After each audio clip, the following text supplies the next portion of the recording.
Hello and welcome to your Saturday. And I want to say hello to everybody in chat. I'm Michael Diamond. My pronouns are he, him, and I am back with an amazing cast for another episode of Children of the Periphery. And so, what I would like to do is just say hello to chat, as we always like to do in the start, and make sure that they can hear us. We know that they can see us, which is great, but we always like to double check audio before we get all spun up and doing fun things. Say hi, everybody. No, actually say hi for me. Hi. Yeah, thanks. Hello. Appreciate it. Awesome. Y'all are great. Y'all are great. Okay. So Obs looks like it's paying attention today. So we're just going to begin introductions in a second, but I want to raise a couple of things immediately that are super important to us. Later this week, we're going to be streaming for Feeding America. We're doing a special Star Wars stream. We get to play Star Wars, which is always fun. And it's for a super important cause. I will go into a little bit more of it later, sort of at the midpoint or end of stream to sort of raise awareness to it. But there is a link in chat. If you're here with us live, you will be able to see it and you'll be able to hopefully share it. I understand this time is challenging for a lot of folks. Not everybody has cash to donate, but if you can share it on your social media so people see that what we're doing, I would greatly appreciate it. Okay. And so now we will get to introductions, which we're going to begin to my right. Hi, this is Morgan, and I'm playing Captain Amara Castra. Our pronouns are she, her, and Captain is a brash, and maybe me, is a brash explorer who learns quickly, and we're going to a new planet. Yay! All right, indeed. You had a fun time. Fun is relative, but a fun time on the last planet, and now you get to go to a new one next to the captain. Hi, this is Mav. I play Tamarisk Anvari. Our pronouns are they, them. Tamarisk is an empathic speaker who commands mental powers, and I'm really hoping the next planet goes better than the previous one. I mean, nobody died, right? Nobody died. It's sort of the benchmark. Next to Tamarisk. Hi, I'm Skip. I go by Commodore Skip. My pronouns are he, him. And today I am back playing Quinn Keller, who pilots a starcraft with technological flavor. And I'm a lucky warrior as well. So apparently there's some stuff that I missed last time. And I'm curious to be brought up to speed on what exactly happened and why does my crew look disheveled. Yeah, that is a really good question. I can't wait for them to answer it for you. And last but most certainly not least. Hey, everyone. I'm Lecco. Today I'll be playing Sergeant Montgomery Ducky Sinclair, a mechanical strong legionnaire specialist who fuses flesh and steel, and who also makes a horrible plumber, apparently. I mean, horrible is, again, relative. Lots of things on that rocky planet didn't necessarily go to, plan. But that's okay because you survived and now you're off to potentially find a new recruit to be humanity's home. Hopefully free of butt snakes. Hopefully, yes. Hopefully. So what we're going to do is sort of drop back in to the periphery. Quinn, you don't know exactly what came over you, but you ended up passing out at the console. And you end up waking up in the med bay with a shimmering purple hologram looking over you.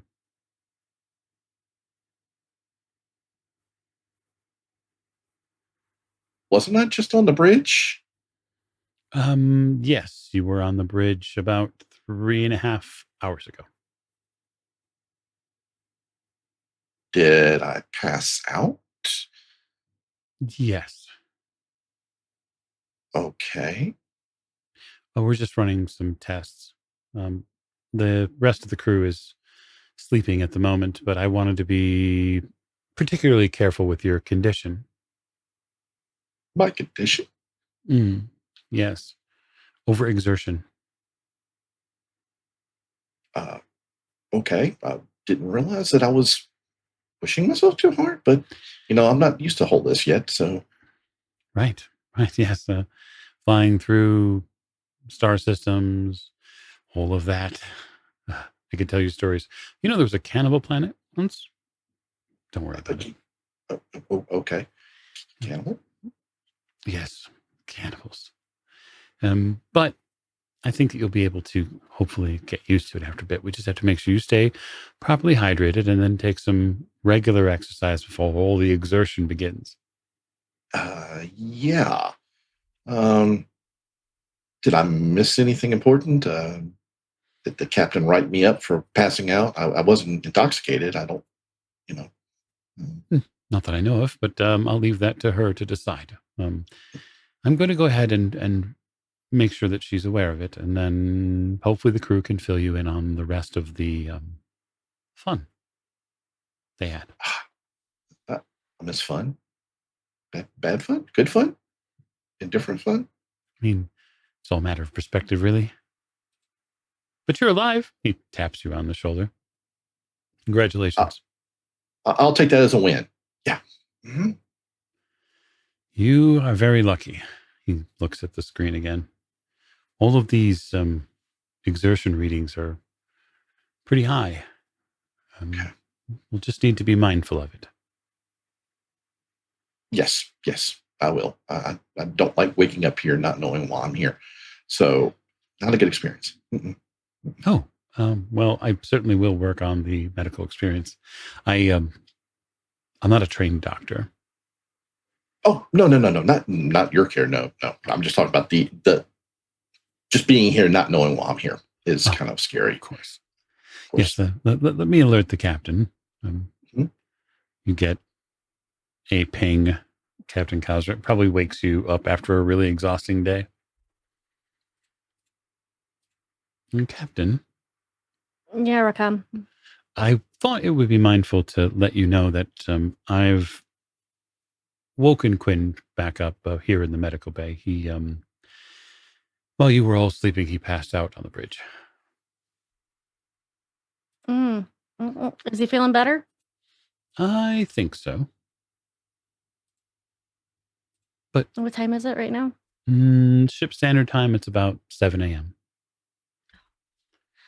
All right. I gotta get up anyways. How long until we hit that new planet? Well, probably a few hours, I would imagine, based on current calculations, probably another 8. You have some time to prepare, and we have some time, hopefully, with the sergeant to go over, well, the details of the planet. I've done a little bit of calculations, and I've got some things I'm concerned about.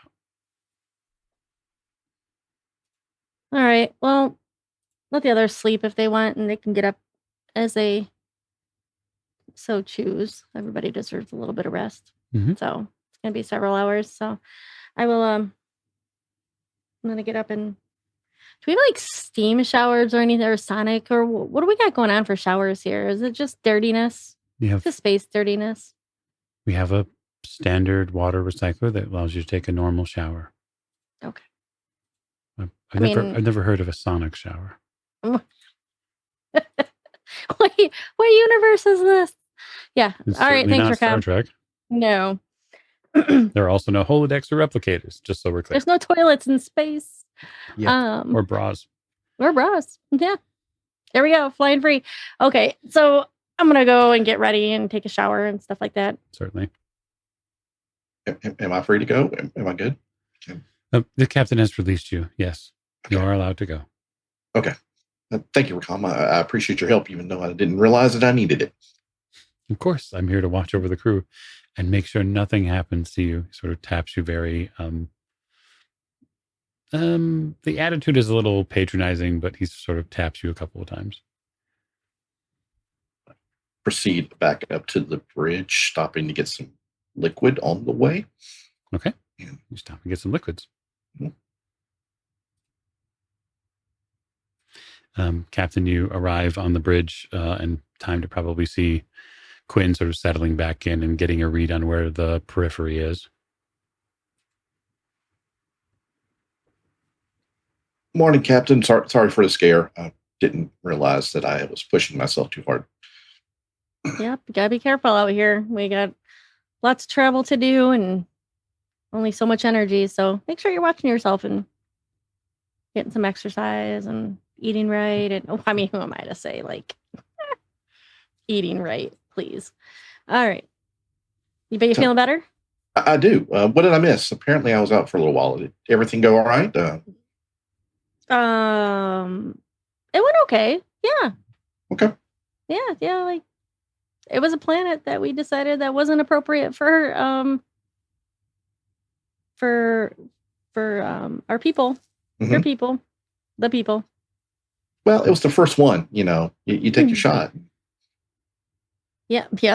There's always the next one, which seems to be a little bit more. Probably not, though. From what I understand, on the next planet, a day there is going to be like multiple Earth years, so we're going to want to be careful about even maybe going.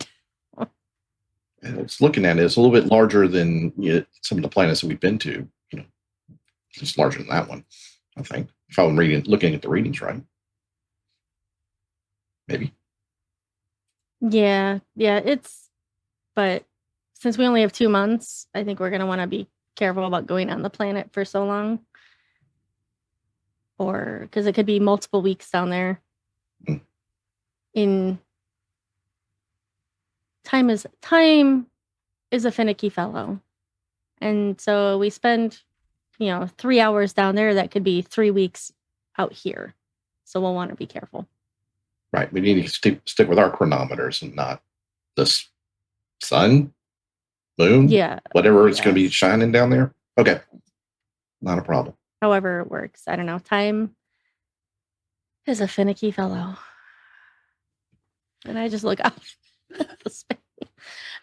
But yeah, there was a lot of rock in mountainous range. It just wouldn't have been appropriate for a settlement. So we're on to the next one. Onward and upward. Okay. But glad to see that you're up and moving. Grab some coffee if you haven't already, or tea, whatever your pleasure is, and water right now. Okay. I'm guzzling like horrible coffee down. Yeah, it's certainly not Third Horizon coffee, that's for sure. No. So Tamasku and the sergeant certainly can wake up and be active if that's what you'd like. I don't know how much sleep either one of you choose to get, whether you be morning people or afternoon people. I have my guesses, but feel free to enlighten us. I get as much sleep as I can before I naturally wake up, because it was a bit of an experience on the planet, and I'm kind of worn out. But I do eventually wake up and make my way to the bridge. Eventually, certainly. Okay. No, things seem to be reasonably in order there. It's quiet. Quiet's good for the moment.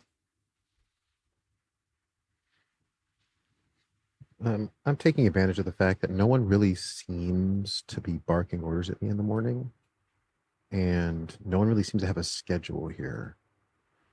And I still feel pretty beat up, so I feel like I'm going to lay in bed and put my headphones on and listen to music,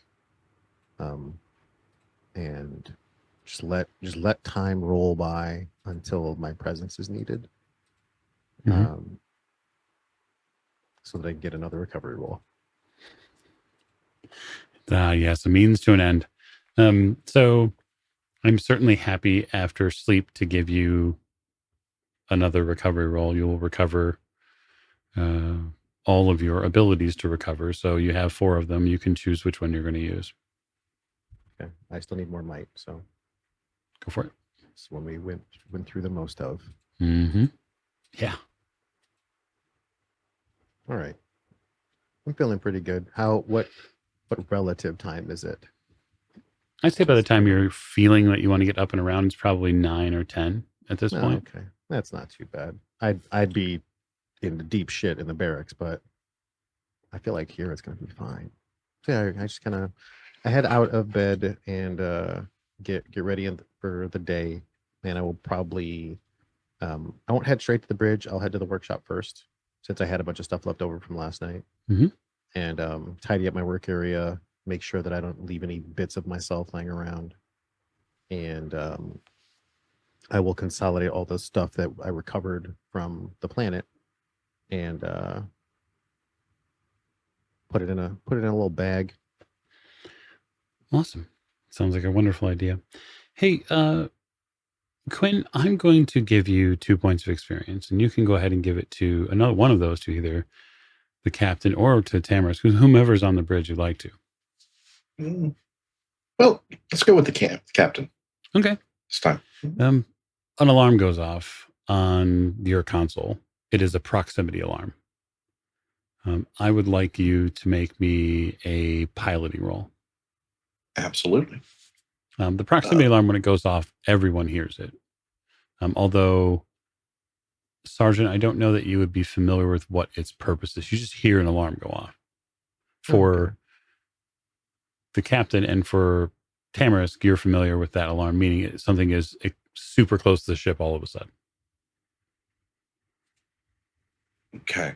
I'm trained in piloting, so that's going to lower it one step. You will. Can I use my data jack in this case? You're not plugged in at the moment, so okay. I'm not going to give you the data jack is a use action, so you would actually have to actively be plugged in. You're going to get your skill, and then if needed, you could spend pool points to lower the difficulty. Yeah, I'm going to spend. Well, I have 2 efforts, so I'm going to spend 1 point and lower it. Okay. By another step. Okay. Go ahead. Down by 2. Roll me a d20. We will keep our difficulty secret. All right. I rolled a 13. That's pretty good. Okay. So your hands fly to the controls and you push the ship in a hard bank left. Everybody feels that. Folks have to grab onto things. It's not to the point where you tumble over or anybody loses immediate footing, but it's a swift move to the left without any sort of warning. And you get out of the way of it. I will get on the comm and I will say, engineering to bridge. Well, what's going on? Not quite sure yet. Sergeant, whatever you are. Ducky. Your nameplate doesn't. It just shows your name there, boss. I can't. Sorry. I'll fix that for you, Captain. Yeah.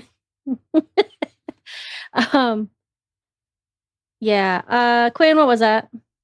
I'm checking. Sorry, it was just instinct. No, let me take a look. Thanks. I'm gripping the sides of the command chair, trying to stay upright. What did I miss? Well, you missed a large, dark rock. Looks like an asteroid, maybe? It was very large and very dark. I almost didn't see it. Thank goodness we have the proximity alert. I'll be more mindful. Sorry, Captain. No, don't say sorry. Stop apologizing. Oh my gosh. I don't apologize for most of the things I should apologize for. Rakam, any more information on the big rock?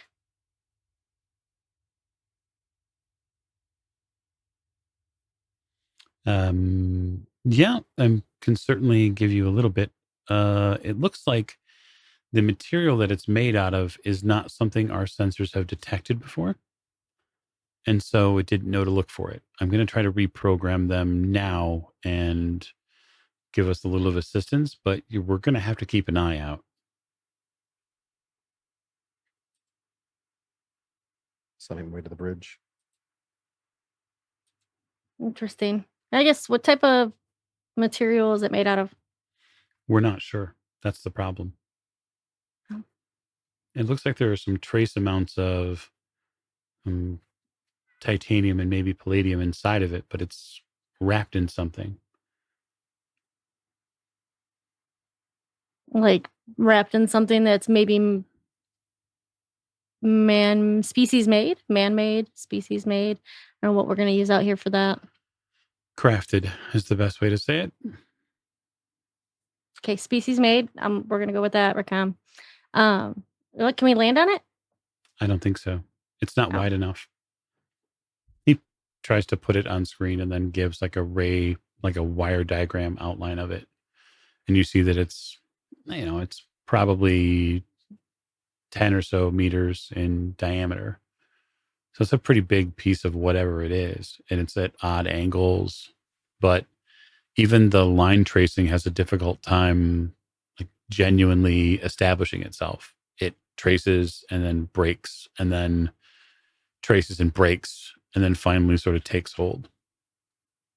Is it refracting the signal or something? What's going on over there? I think that's exactly what it's happening, Sergeant. Like it's like it's cloaking somehow. Yeah, or maybe Not intentionally, but you know what I'm saying. Like it's yeah, that's a good descriptor for it. It's why the sensors here on the are just we're gonna have to slow down and really focus if we want to pick these things up. I will sit at the whatever the sensor console is, whatever our relay happens to be. And I'm going to see if this thing's putting off any energy that we can pick up, as opposed to trying to detect its material, to see whether it's radioactive, whether there's some sort of any sort of waves that it's putting off that are unique or at least detectable within a reasonable range of the ship, better than our visual or better than the sensors can pick up that are bouncing off the surface. Okay. Yeah, I would just say that the trouble with sensing whether or not it's radioactive is everything in space is radioactive to some extent. Any specific types of radiation, or okay. like I said, any sort of waves that they are putting off that are specific to it, even given like a wide berth. You know what I mean? Like if whatever aura it's putting off is only detectable at like 300 meters or 3,000 meters, I just kind of want to get a beat on something. Yeah, sure. Certainly it's an intellect based roll, so we'll go ahead and set it at 5, and you can bid down from there. I will take my power shift for 1. Will Recon be aiding me in this? Of course. Will that ease it by another 1? It would. So that's 3. I'll take the 9.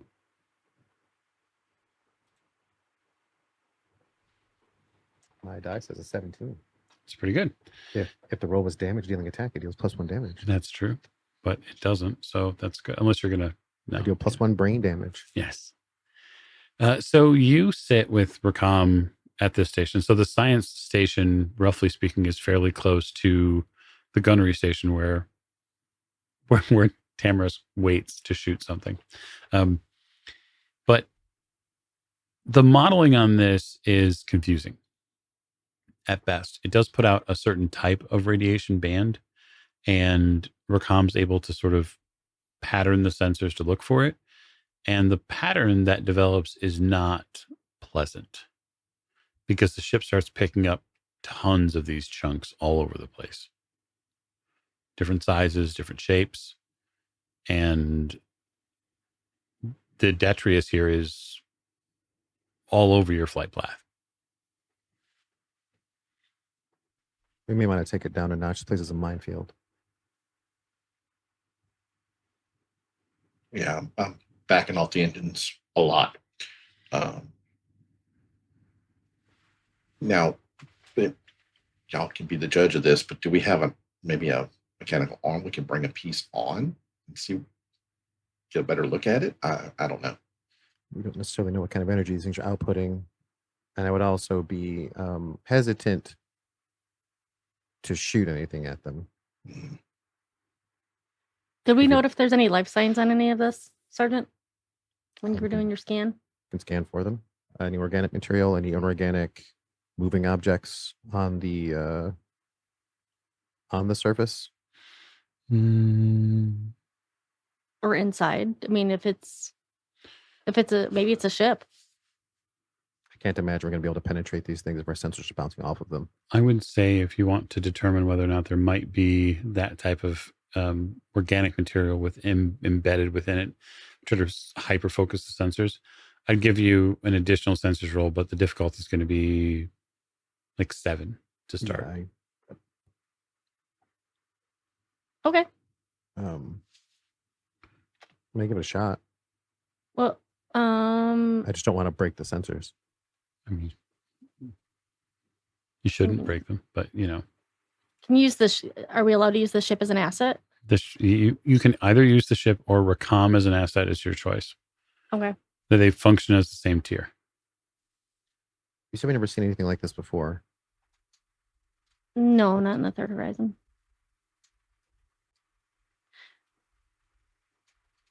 My guess is it's somebody's homemade security system to stop ships from just willy-nilly coming through their system, especially if it's crafted.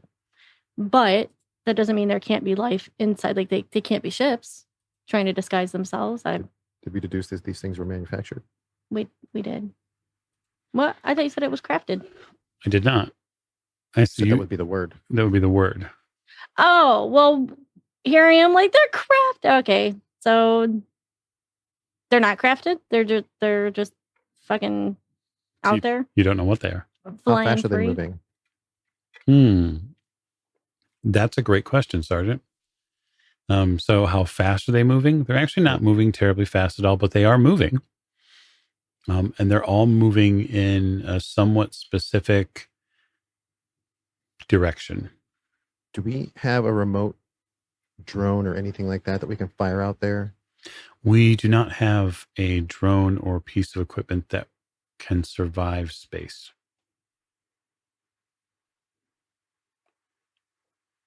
How much do you want to know about these things, Captain? Because they're not moving very quickly. And they're all moving in the same direction, which means they're probably going to maintain their flight path. Does it look like they're being towed by? Is it like do I think maybe it's their like relational gravity to one another that's keeping them on path, or maybe an orbit of some kind? Would you like to do some math? I'll do the math. Yeah. Okay. I'm going to dig around into my freshly repaired socket and pardon me, Rakam, we need to get intimate for a moment, and I'm going to utilize my my tool to take advantage of the computer's computation power. Okay. You could use the ship as an asset as you get familial with it. Well, I'm using the ship as an asset in addition to using my interface. So it's that should be 3, right? If I go interface, intelligence, and then because one's an enabler and then one's an asset, so that should be 3, right? One is an enabler, meaning it allows you to do something. It doesn't actually drop the difficulty. So you can't make the roll without it. Right, but it says you can identify and learn. Oh, okay. As though the task were one level lower. Yes. Okay. So if the wording is as though as if, then I will give you the 1 for it. Yeah. Okay. All right. Cool. Let's do it. Okay. What's it? Do I know the difficulty on this one?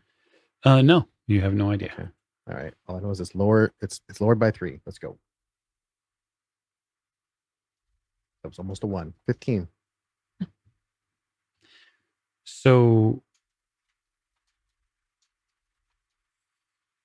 you begin to pattern out the math of these pieces. I'll use the little cameras to model it so people can see. It's not pleasant. They are all moving. They're moving relatively slowly. And the reason why they're moving in the same relative direction is that they're all spreading out from one location. There was an explosion. It sure looks like it. Like a planet? You don't know. Wait. So if I recalculate based on their assumed trajectory and go to the source, how close is it to the place where we're going? It's not that close, but then again, relatively given space, it's also not that far. It could be, if you wanted to extrapolate based on distance, it could be that maybe a distant moon that is caught in that massive planet's gravity well, maybe something happened. You don't know what the inciting incident is, of course, but distance wise, it could link up. So if I had to speculate, knowing that one, we understand what the time, the daytime is on this planet and how long their years and days are. So if I had to speculate based on where we are, if a moon were to explode and the source is somewhat, given, margin for error, these things are probably bouncing off each other as well. If a moon were to explode near the planet, okay, what side would get hammered by the debris from the moon. What's I mean, you can sort of plot it out which side of the. Yeah, I plan it out hypothetically and make sure that if we're going to be traveling to this planet, that we are not traveling to that side of the planet. Okay. And I would offer an alternate trajectory that will put us on the other side of the planet. Because I'd rather use the planet as cover from an exploding moon. Yeah, that makes a lot of sense. Lots of sense. So that will require a new piloting roll from Quinn.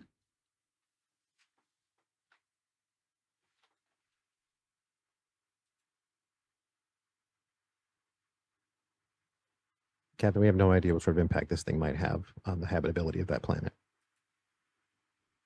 15. All right. Pilot roll's good. You get changed in course. Racom uses some of the sergeant's data to plot out where these pieces are seemingly going to be spraying to, and feeds that to you so that way you can adjust course as necessary. It does add a couple of hours to the trip.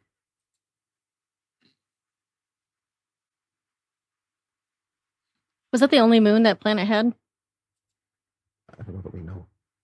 You're not sure.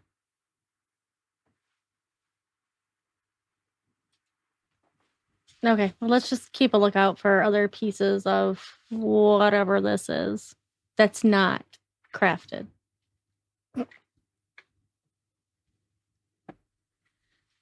She's really hyper focusing on that. Everything's a conspiracy. With you, it is. That's for sure. Mhm. I have a question. I have an ability. And since it's going to take us a little while to do this, it's called Salvage and Comfort. It may apply here. I'm familiar with open space. If I spend an hour using our spacecraft sensors and make a difficulty 3 intellect roll, I can find salvage in like abandoned spacecraft, drifting matter, everything like that. Yeah, Would that help determine if it's salvage or not? You could certainly find a piece to salvage. Yes. Okay. Then that's what I would do, just to see if we can get a little bit more information. Okay. Yeah, go ahead and make it's 9 or better on the die. Yep. And I roll a 9. Okay. You locate a piece, and that would be easy enough for you to get basically some sort of tow bag hook attachment to, so you could pull it in. Mm-hmm. But you might want to talk to your captain before you pulling some of this into the ship. Just FYI. Captain, I found something that may be salvage of some sort. It's just a little piece. I've grabbed it and I've got it on the side of the ship. I'm not bringing it in, but if that's something we do eventually want to look at, I do have a piece that kind of stands out amongst all this. Yeah, let's bring it into the cargo bay. Okay. Please. Can do it. Yes, Okay. please, right at the end, because, Right. Just trying. Easy enough. You hook it and then pull it into the cargo bay. There's no roll for it. You pull it right in.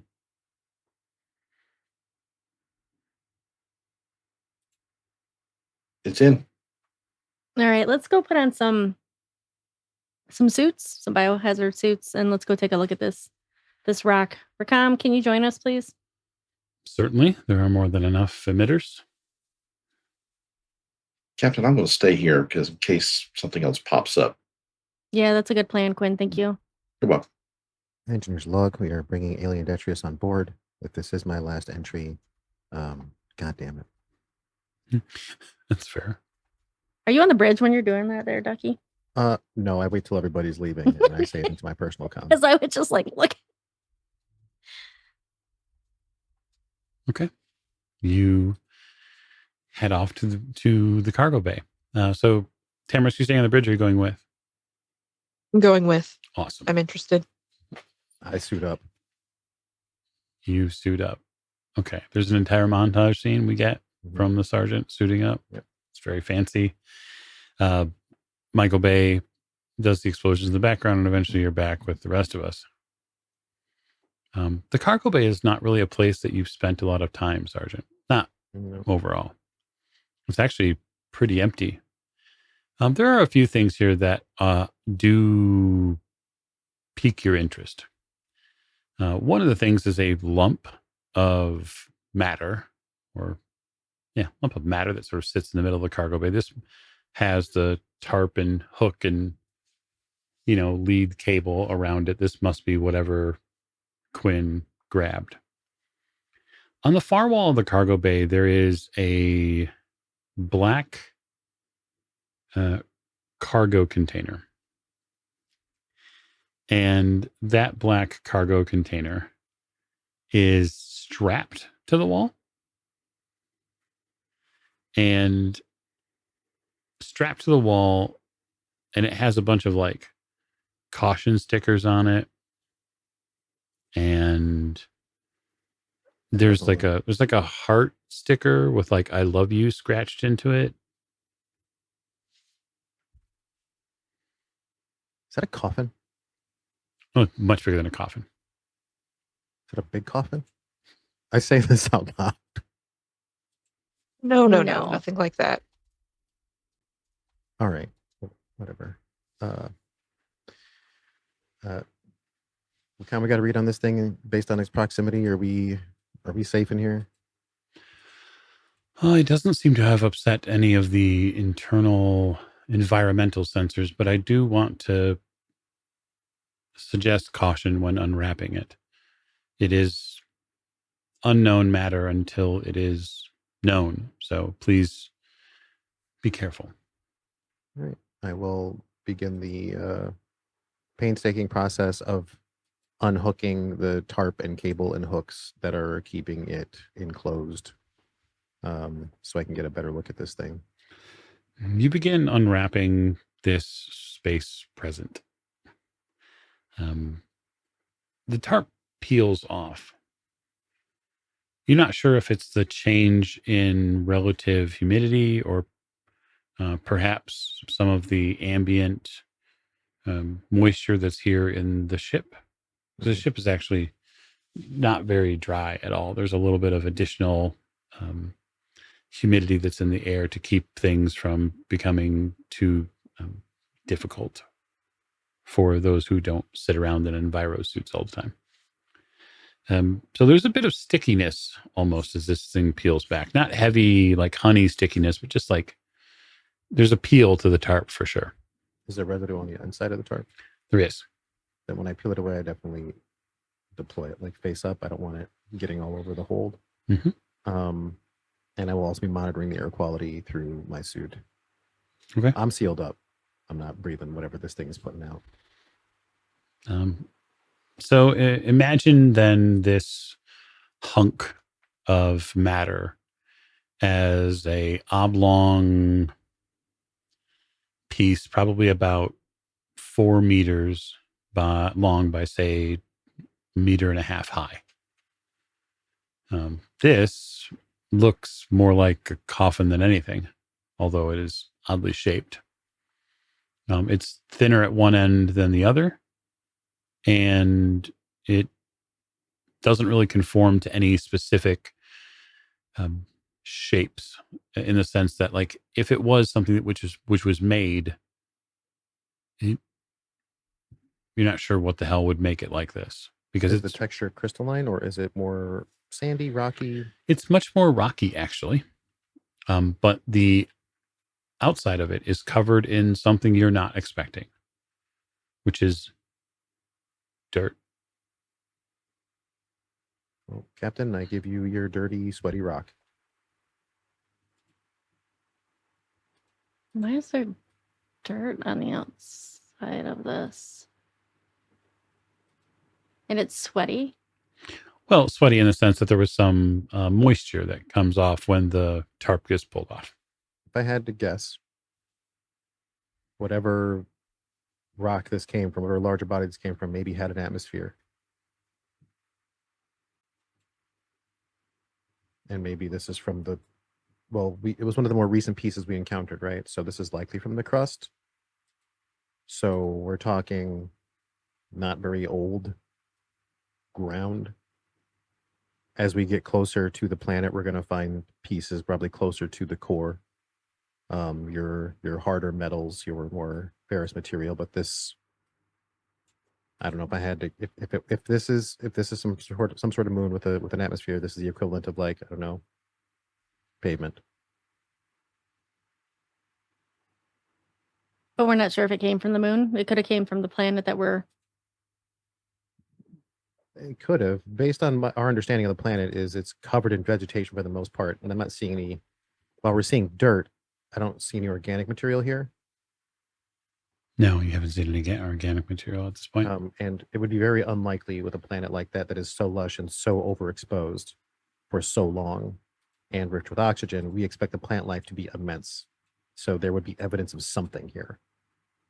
Yeah, I'm just worried about whatever it was that blew this other body up. Think something blew up the moon? You never know. I look back at that weird black thing on the wall. Not impossible, you suppose, but if something blew up the moon, then there are way more questions than you have answers to now. Yeah. I'd like all of you to make me a perception-based roll. Except you, of course, Quinn. You're flying the ship.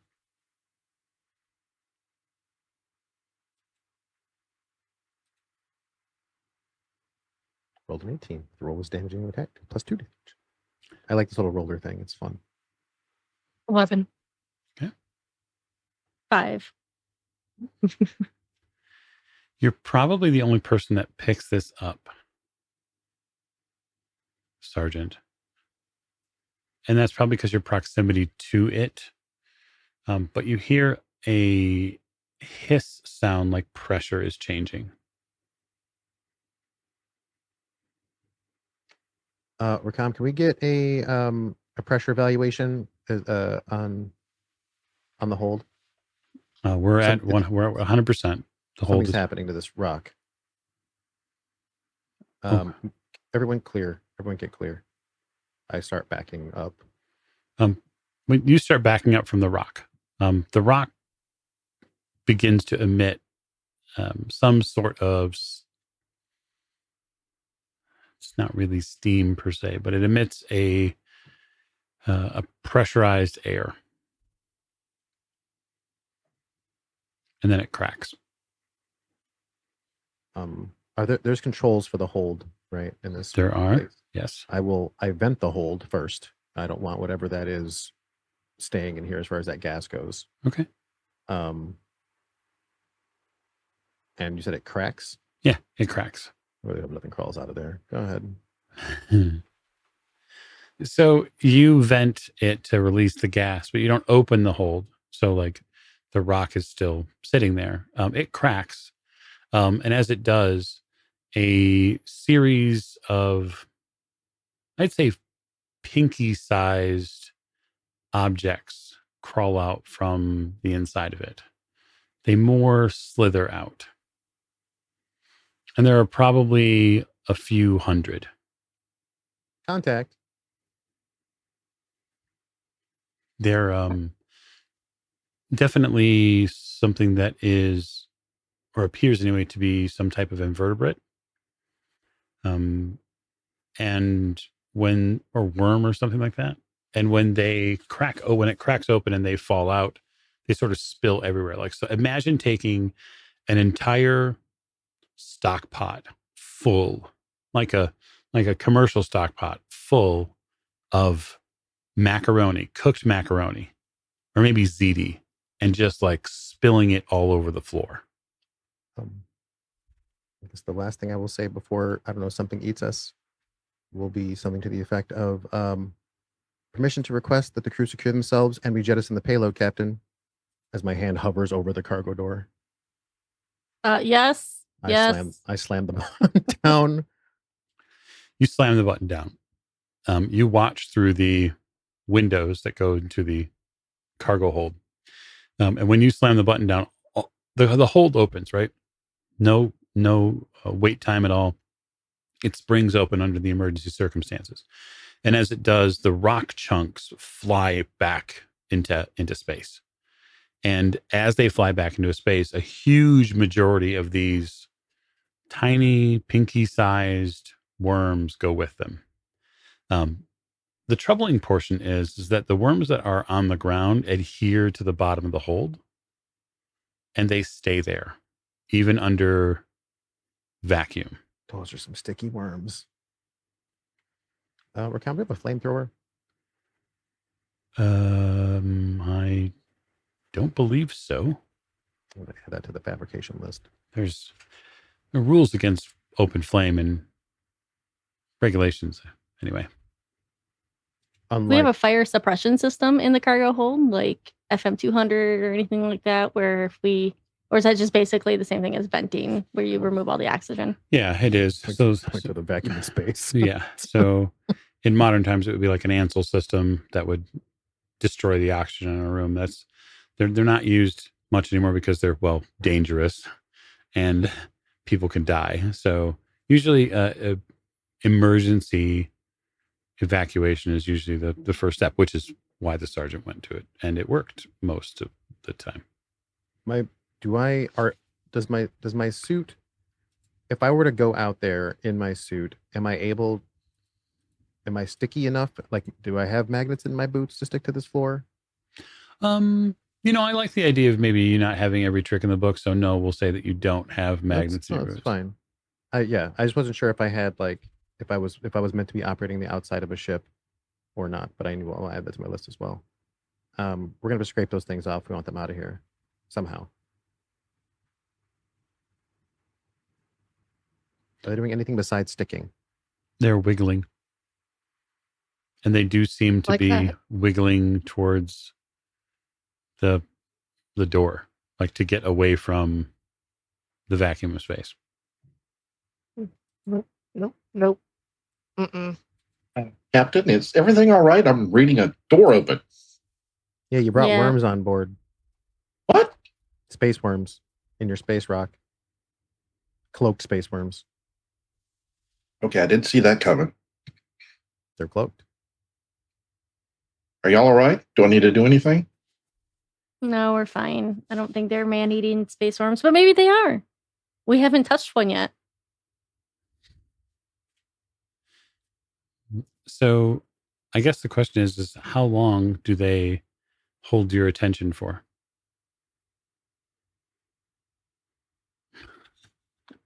I don't know, but Ducky's gonna go pick one up, apparently. I'm not going out there. Oh, well, Unless let's you- close unless- the bay with you. doors. So you wanna let them roam freely? No. Well, they're not leaving, obviously, and we gotta get them out of there. All right, I shut the cargo bay door. You shut the door. It slowly closes and seals. And after a few minutes, or maybe after 30 seconds or so, you can hear the room repressurize. When it does, the worms on the ground begin to sort of slow down. They slow down and come to a stop. They're lined up, not equidistance or anything, just sort of lined up near the bottom of the door.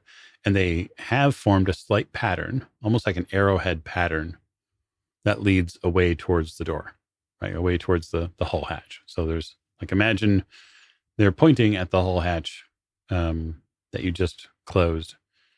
And then there's probably a good assortment, say maybe about 30 or 40 of them. Like they're talking to us that they want to go out that door? No, you don't know what they're doing. Actually, they're not moving at all. I don't speak worm.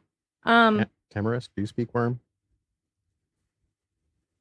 Oh, Mental telepathy. Come on. Reach out and touch one. you want me to try telepathically communicating with a worm? Yes.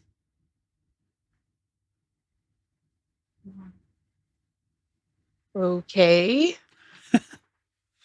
I love this plan. I'm not sure this is the best use of my abilities, but sure. Do you have a different proposition of how to communicate with? Can you ask them politely to leave? Yes. We can I make can them a try. terrarium and put them. Mm-hmm. So you want pet space worms? They start to Can- shake, each Mhm. one of them back Is- and forth. They sort of wiggle. Shaking. Mm-hmm. They're shaking now. Oh God.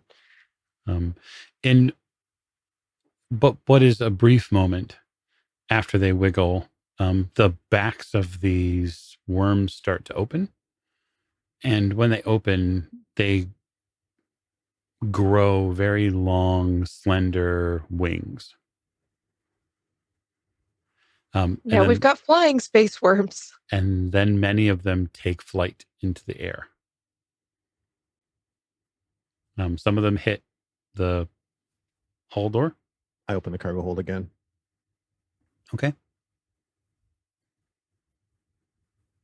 So you open the emergency hatch again, Mm-hmm. and it opens, and you watch something happen that you are not expecting.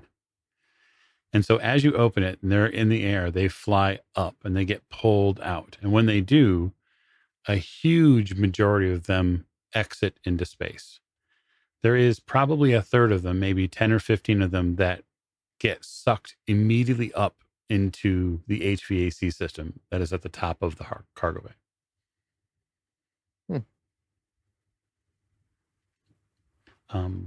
That doesn't close when we're venting to space. It does close, yes, but it does Okay. not close immediately.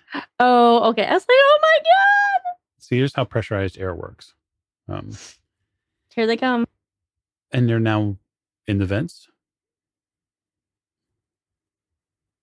But you've lost like a good 30 or so of them, of the 40, maybe 45 that were there. So good job. When I was in the engine room, what temperature? These things are probably pretty temperatures. I didn't see them freezing out there, did I? No. They're pretty temperature resistant, at least as far as cold goes. I'm not. I mean, automatic gunfire is not going to be a whole lot of good here.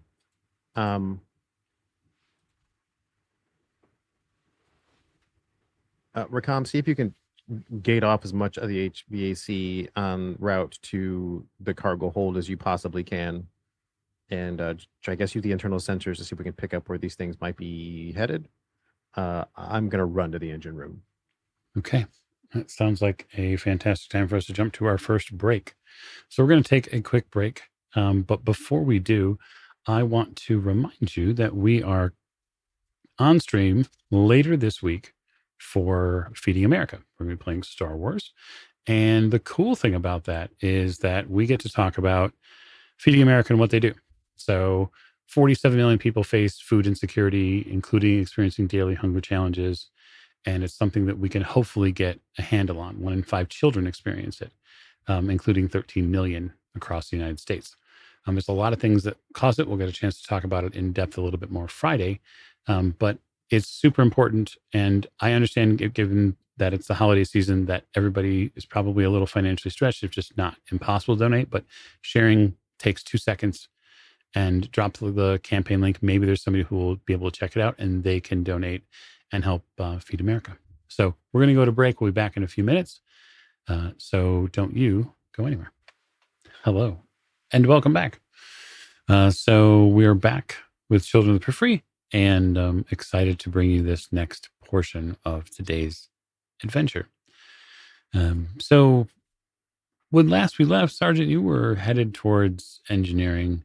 You'd asked the ship to sort of gate off and hopefully be able to protect the ship from, well, something nasty inside of it. Yeah, either to shut down various parts of the HVAC or seal it off, or even, if possible, go from suck to blow to get these things out of the HVAC and back into the cargo hold. Provide them with some active resistance, so they're not flying into the ship. Yeah, Racom says that he's working on gating things off. He can't guarantee that none of them will get in, but because there's a lot of different pathways when they get into the major HVAC systems. So, well, that would make it way too easy, wouldn't it? It actually would. Captain, what are you and maybe Tamarisk doing then? I pull my gun. How And are I'm you on. going to shoot them? They're so small, Captain. I put my gun away.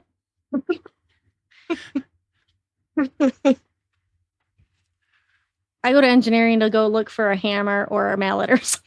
Okay. You look for a hammer or mallet. A sledgehammer. Sledgehammer. Quinn, on board the bridge, you see something drop out of the ceiling. It lands with a splat. Kind of get up, look over the panel. It's a object that's probably no bigger than, say, maybe 3 or so inches long physically, but it's got 2 like big wings on its back. And it sort of seems like it's testing them.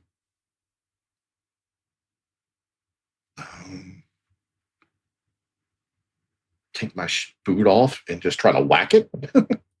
Okay. I don't think there's any equipment up here that I could grab, but other than my boot.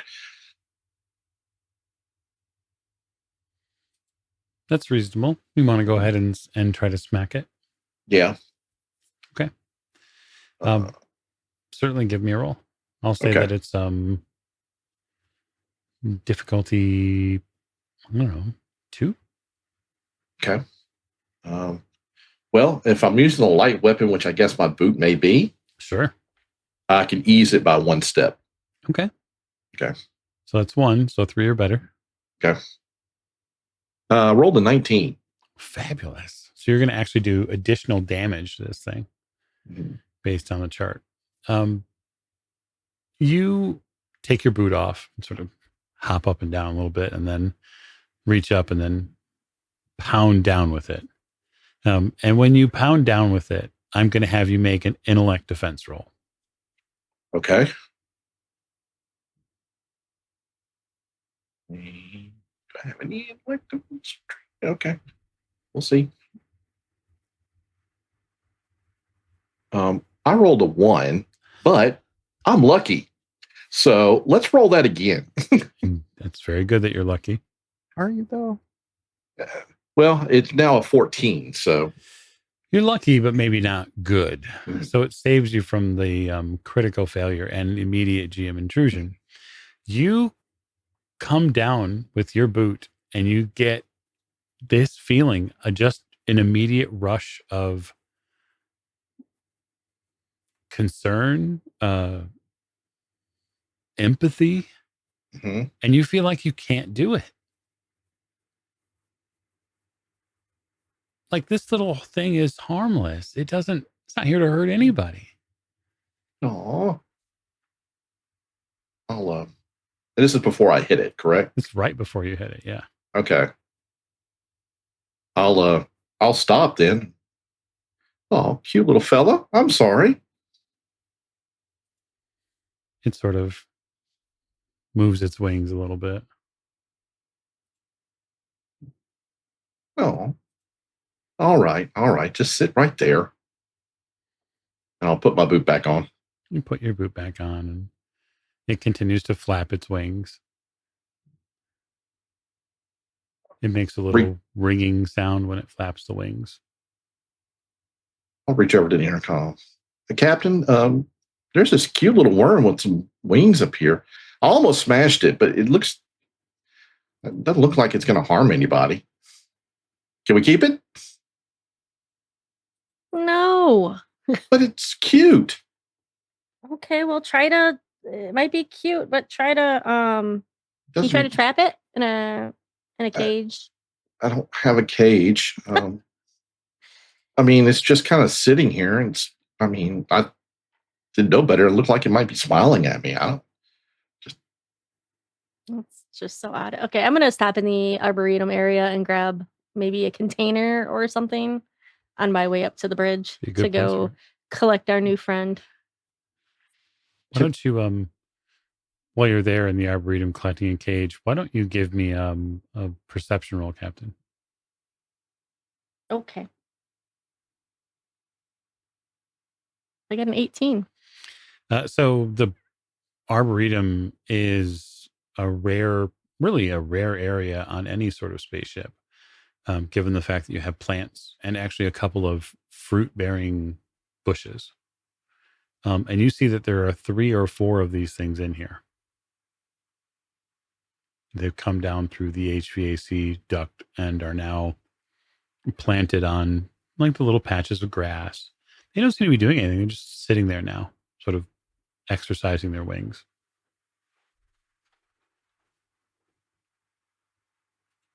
Hey, Rakam, I whisper. Yes, Captain. Hear him whisper back. Hey, can you scan that life form and see what you can see with it? Does it have teeth or any sort of venom in it? I can tell that it's a life form. It seems to have shed some sort of skin, maybe some sort of protective coating. But I would have to look at it in the med bay with the tools there to give you any sort of immediate understanding. It seems to have wings, suggesting it can fly or perhaps glide. Yep, we noticed the wings. Thanks, Rakam. I find some gardener's gloves in the arboretum, Mhm. and put them on. And I'm gonna go over to the 3 little, find an extra container from dirt or something sitting around. Yeah. Then I go over to one of the cute little worms that have wings, as Quinn called them. Mhm.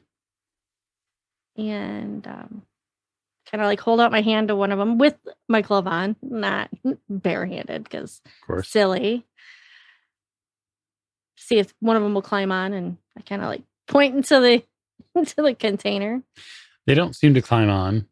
They don't regard the container with any sort of interest. They do seem to be eating the grass that's there.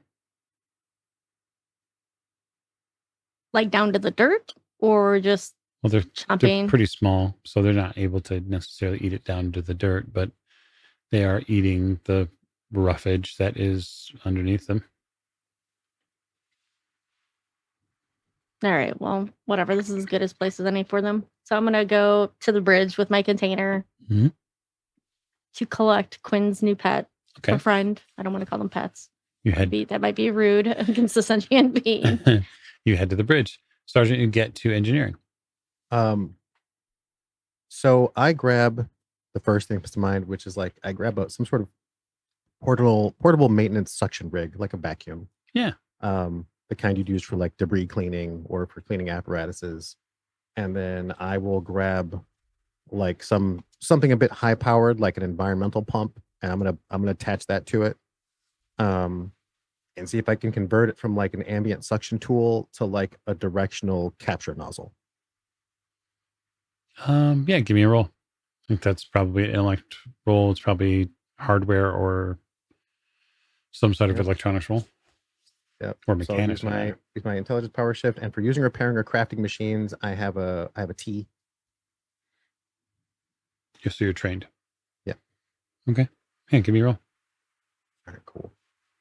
What's the difficulty of this thing? At this point, probably 2. Nice. Let's do it. I was almost a 20. 12.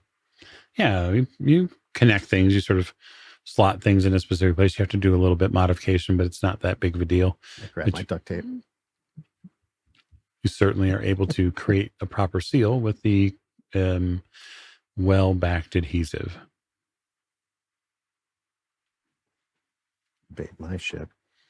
Flying turds. Come evaluate the pressure. I turn it on. Play with the trigger. Yeah, it seems to work. It's going to have to be strong enough.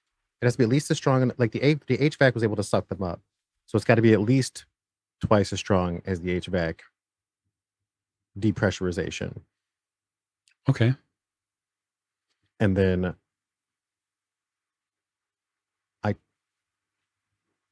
we have motion tracking on the ship, don't we? Motion tracking? You mean like Yeah. sensors? Sure. All right, well, calm. Need my eyes here. Where the hell are these things?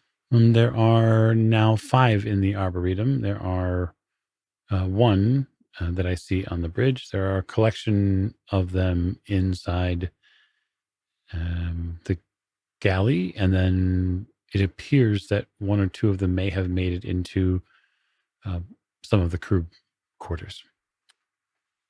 In my room? No, actually, Tamarisk's room. Okay. So I don't know how these things are going to interact yet or how they're going to react. So I'm not going to deal with whatever partial swarm is happening in the plant area. So they said there's 1 in the galley. Mm-hmm. All right, buddy. I approach the galley as if we have been boarded by enemy troops. And I'm going to see what this thing's doing. I think I have an idea as to what it might be doing. Right now, it's sitting there on the table. I eyeball it. It does seem to have acquired perhaps a crumb or a bit of food that was left over from someone's recent meal. It is eating that. What do I think the effective range of this nozzle is?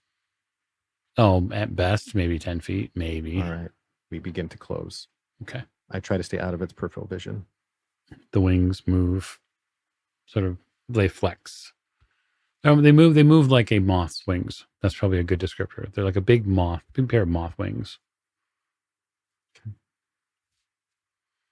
12 feet. It turns its face. There's a face? There is a face. What kind of face?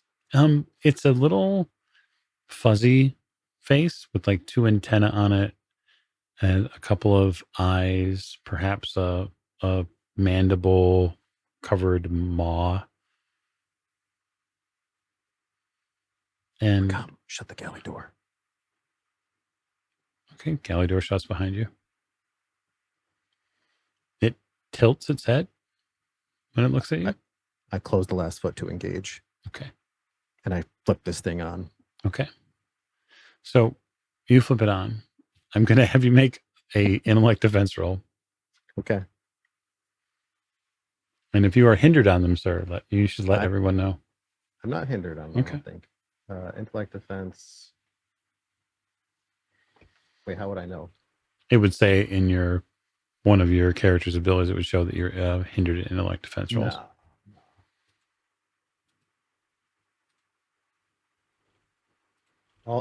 My intellect defense rolls are eased by 1 step. Ooh, okay, cool. Yeah, and I'm gonna go ahead and spend 3 to hit it one more time. Okay. Because we are combat ready, sir. Okay. I have no idea what these things want to do. I don't know what their agenda is. But that's an 18. Okay. Bring it, bug face. You don't feel any sympathy at all. You turn it on, and the tiny little bug is sucked into this vacuum containing unit. There's a nice sort of hoop when it goes in.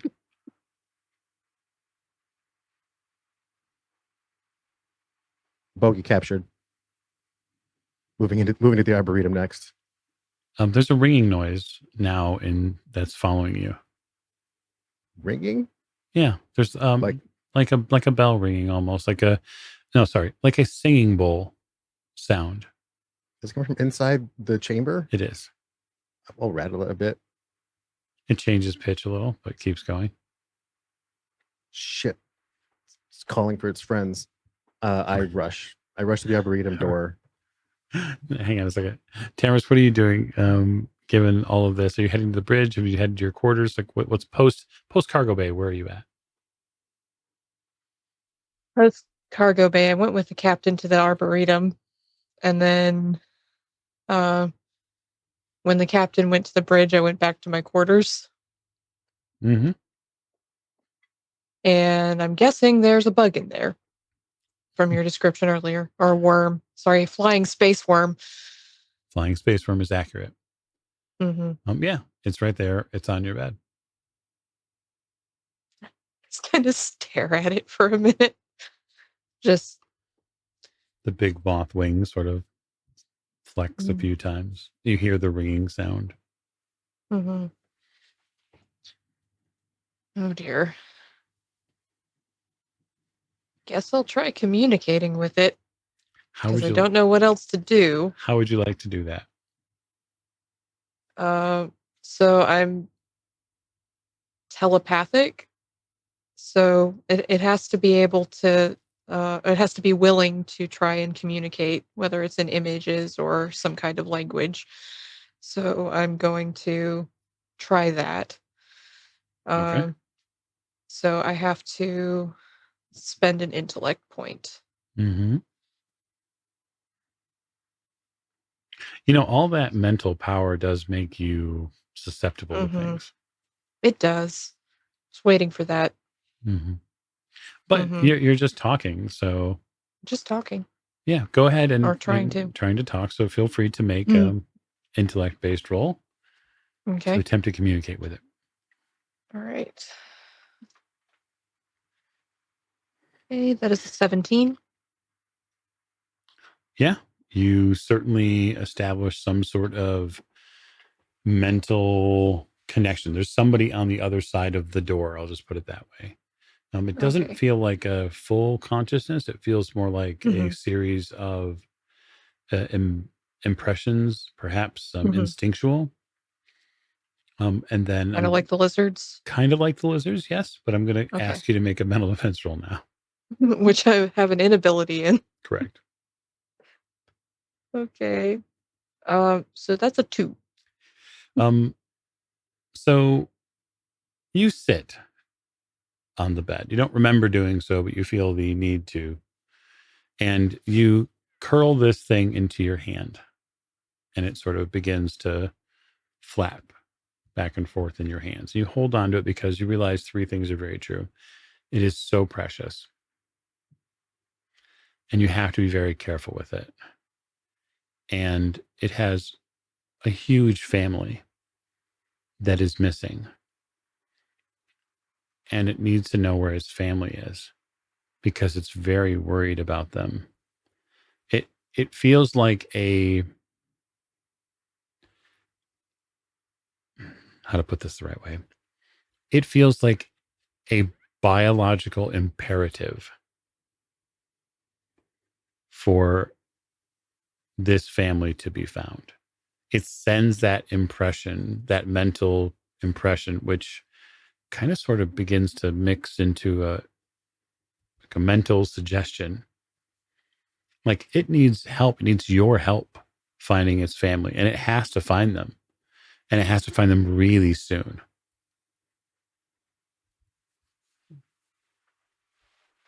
And so I'm going to carry it. It's got the cutest fuzzy face.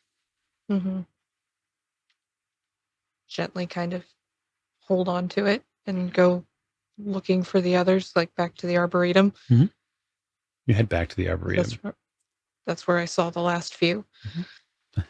Sergeant, you are in the Arboretum. Let's fucking go. With the vacuum suit. Yeah, there are 4 or 5 of these things all over the place. They're munching on grass. There's now one attached to one of these fruit-bearing trees that's in here. And yeah, they're all over the place. I calculate, and I go for a sweep. This is a sweeping weapon. So I'm literally going to sweep them. Okay. I'll execute a sweep attack. How many would you like to get a hold of? How many do I think I can get? I mean, I think you could probably get up to 3 in a single sweep. Let's do it. It's going to be a little difficult. So I would say it's just standard difficulty for them plus the 1 for every single additional opponent. And so I'll say that it is to do that successfully, it's probably difficulty 4. Okay. I will. What kind of weapon is my vacuum? I would say it's a light weapon. Okay. So I get a -1 mod for light weapon. And I will. It's a speed test, right? Yeah. All right. I'll spend 3 my pool to use it again. So that gets me to 4. Is that right? Mm-hmm. All right, there we go.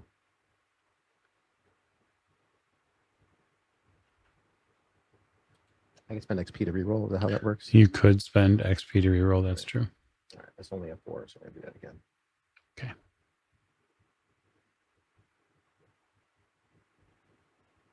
Yeah, 17. Okay. Yeah, you turn the vacuum on and begin running it fast in sort of this sweeping arc, and one after another, these things get pulled in. The ringing sound that's inside the containment space of this vacuum continues to get louder, and there are now multiple pitches inside of it. There are 2 left. Sing all you want.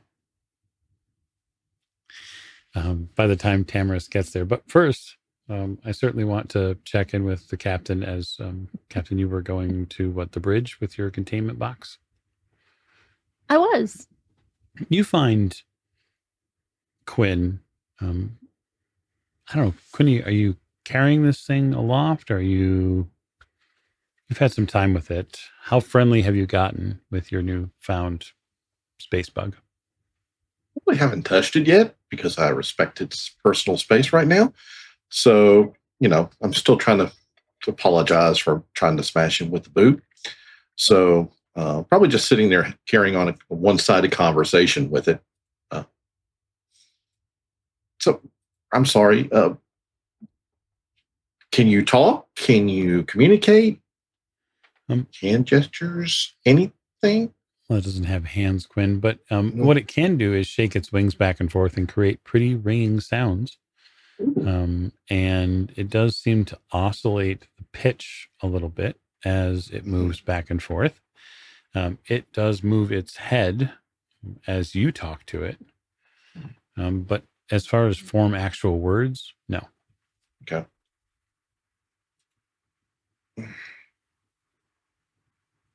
I don't have anything to eat here. Stay there. I'll be right back. I'm going to get up and start heading to go get them something. Go get him something to eat. Mm-hmm. Because he's probably hungry. You turn to get up to go get something to eat, and the door opens, and the captain sort of walks in. Oh, Captain. Quinn? Mm-hmm. What's going on? My friend's right over there. I was going to go get them something to eat. I don't. Were you? Mm-hmm. How about I just take your new friend to the Arboretum until we can find a planet to set them down on? Seems like his other friends or her other friends or their other friends are in the Arboretum enjoying some grass. Oh, that would be lovely. I'm sure it's going to enjoy that. Kind of seems to understand me. I don't know. Doesn't really have hands or anything, but it's got a cute little face. Have you seen it? Oh, I'm so glad we found him. Yeah, I go over to where his new friend is and kind of wave at it. The wings sort of flutter back and forth. I hold out my hand and tell him I'm going to take you to your friends. If you don't mind hopping on here, and I point at my hand. It springs into the air and lands on your shoulder. Okay. So I guess the container is out. I don't want to irritate it. So I'm going to... All right. This is fun. I look up at it and... Does it have you said it had a fuzzy face with some antenna? Does it look like one of those old man wormy type faces? Maybe a little bit. Okay, well, that's cute. All right, yeah, you can. Yeah, that's fine. So Quinn, can you continue to make sure we don't hit anymore? I will certainly pilot the ship. I can confess. I must confess. No, Quinn. Quinn. You're not Quinn. No, I'm not. We're Tom. Thanks for helping. Hey, just trying to help. Unless Quinn wants to come with, and then... Yeah, I want to see these cute things. Okay. It's very true, Quinn. You don't really want to leave this thing alone. Mm-hmm. You're Listen to him. Very concerned about it. Mm-hmm. All right, Rakam, you got the bridge. Aye, aye. Aye, Captain. Aye, aye. All right, let's go. Yay, adventure. So, Tamarisk, you step into the Arboretum with the sounds of a vacuum cleaner echoing around the space. The sergeant is armed with some sort of contraption, and he looks like he's zeroing in on the next couple of these things. Sergeant, what are you doing? The hell does it look like I'm doing? I fire. Okay, you fire. So go ahead and give me a roll. We'll see how it goes. What's that? 16. Yeah. You go through and scoop up another couple of these space bugs. When he scoops up the space bugs, the one you have in your hand, Tamarisk, makes a really discordant ringing sound. The impressions that you get are panic, concern, flee. You get a lot of really base emotions that show that it's very scared. And then also the Arboretum is now filled with this cacophony of different ringing. Imagine like 4 or 5 singing bowls are being used at the same time, and it's starting to get loud.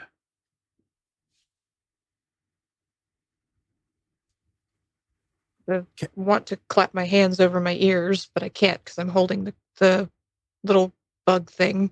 Mm-hmm. And I'm just like, they don't mean any harm, Sergeant. You're scaring them. What? I'm sorry, I can't hear you. Oh my God, what are you doing with that thing? A little bit closer to my chest. Captain, I've captured 6 of these things. Can I hear him over Cam saying that? You certainly can. Sergeant, I appreciate your gumption, but can you please let them go into the Arboretum?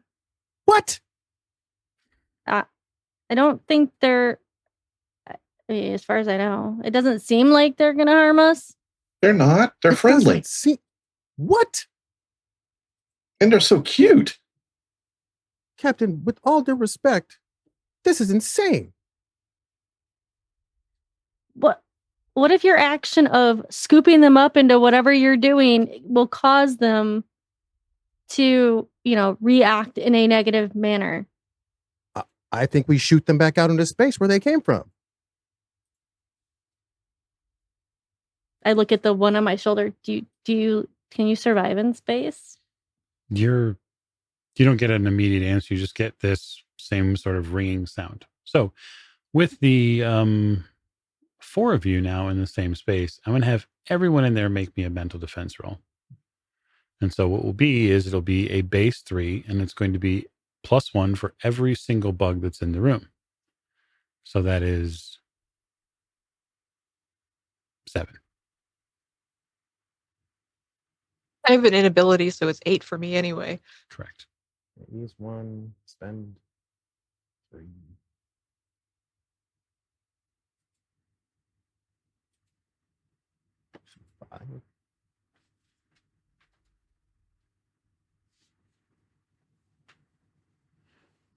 Nope, roll that. Would my trained in bold count towards this? It's not an intellect but I'm trained in all actions that involve overcoming or ignoring the effects of fear or intimidation. They're not fearing or intimidating you. They're just mentally. They're going to kill you with kindness. I got an 18 on the roll. Well, that's a good roll. All right, I'm going to spend 3. I'm going to use effort to spend 3 intellect to lower that down to a 6. Love it. Actually, you know what? Screw it. I'm not going to do anything. No, we're not going to do it. We're going to do it. Yeah, just going to let it roll.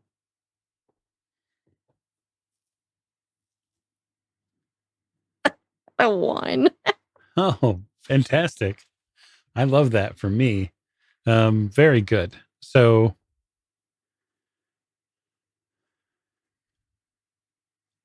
Who's We're gonna let it ride too. I'm not even gonna just let it ride. Whose perspective was it?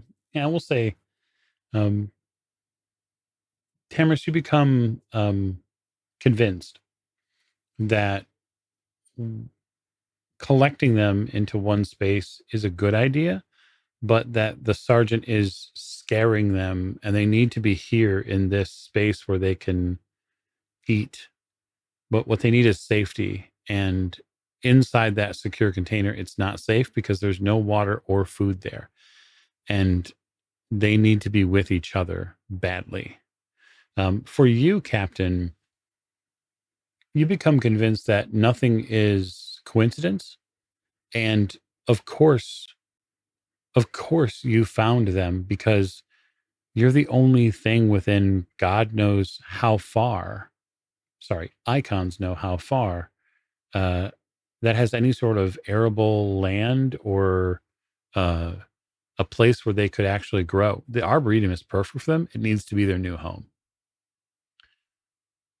So that's your intrusion, which is totally free.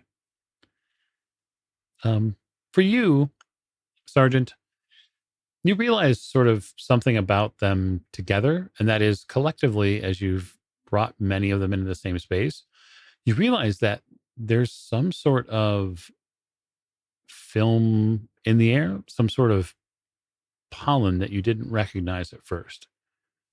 Maybe it was because you're in the Arboretum and it would be very difficult for the particulates to be filtered out. But you realize now that there's some of this light sort of dusty, maybe yellow-ish pollen that's now collected on the outside of the vacuum. And there's just traces of it on the outside of your face mask. They're contaminating the air. Rakam, get a beat on that. What is happening? What is wrong with you people? Let's see. Someone give me a roll for Rakam. I'm Cypher System, of course, so I'm not rolling any dice. Captain, it's your ship. Give me a intellect roll for Rakam. Rakam got an 8. Unknown, Sergeant. It does seem to be some sort of strange particulate. I'm trying to filter for it now. I suggest you vacate the Arboretum or lock yourself within the Arboretum temporarily. So I see there are 2 more of these intruders, one of which is in Tamara's hands, one of which is on the captain's shoulders, and the others are in this tube, right? Correct.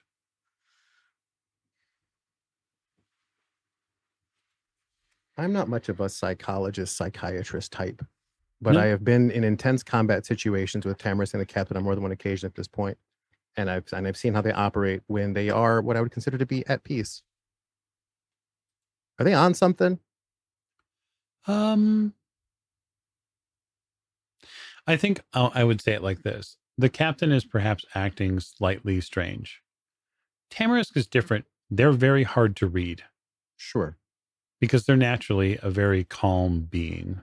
Like they don't really get their job is to basically not get agitated. Yeah, I will defer all of Tamara's mannerisms to quirkiness and the fact that we are unfamiliar and they are they are them. But the captain, I have a pretty good read on. Do you? So far, yeah.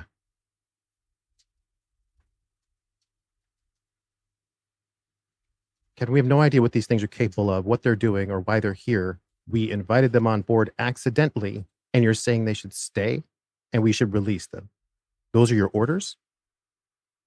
Well, they're not going to stay forever just till we find a planet for them to, a suitable planet for them to land, make a home on. Their planet exploded. Well, they need another.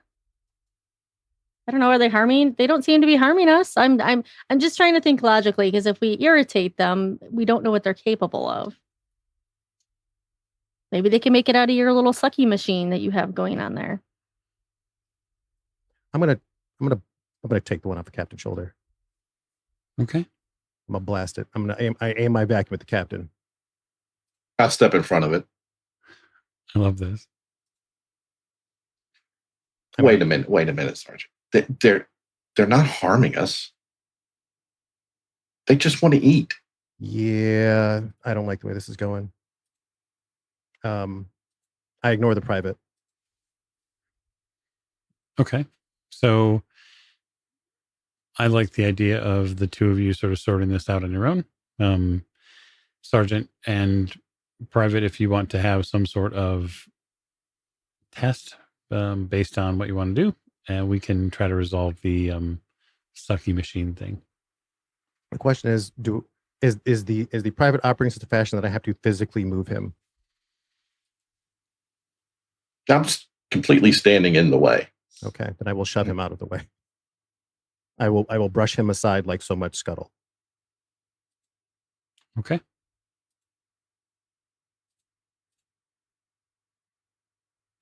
I will resist. All right. There we go. So with that, I'm going to have the sergeant make a might-based test to move him, and then Quinn, I guess. Yeah, I guess we'll see how it goes. You could also technically test, I suppose, but being that the sergeant is the initiator, we'll have that test go first. Okay. I have no need for weapons, and a strength power shift, and I'm not really sure what's going on, so I'm going to use. I'm not going to bash him, but yeah, I'm just gonna. I'll move him aside. Okay. Give us a roll.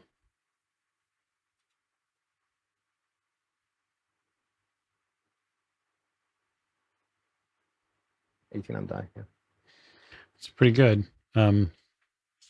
So Quinn, he moves you aside, but I'm going to give you the opportunity to try to, let's just say, still defend the tiny space bug.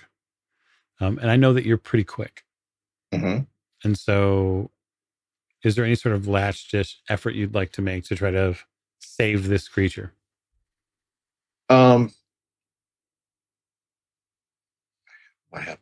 I am actually going to just put my body right up against where that sucky thing is to try, because I don't have any other weapons on me. Just Okay. use my body as like a shield or a plug, so to speak. Okay.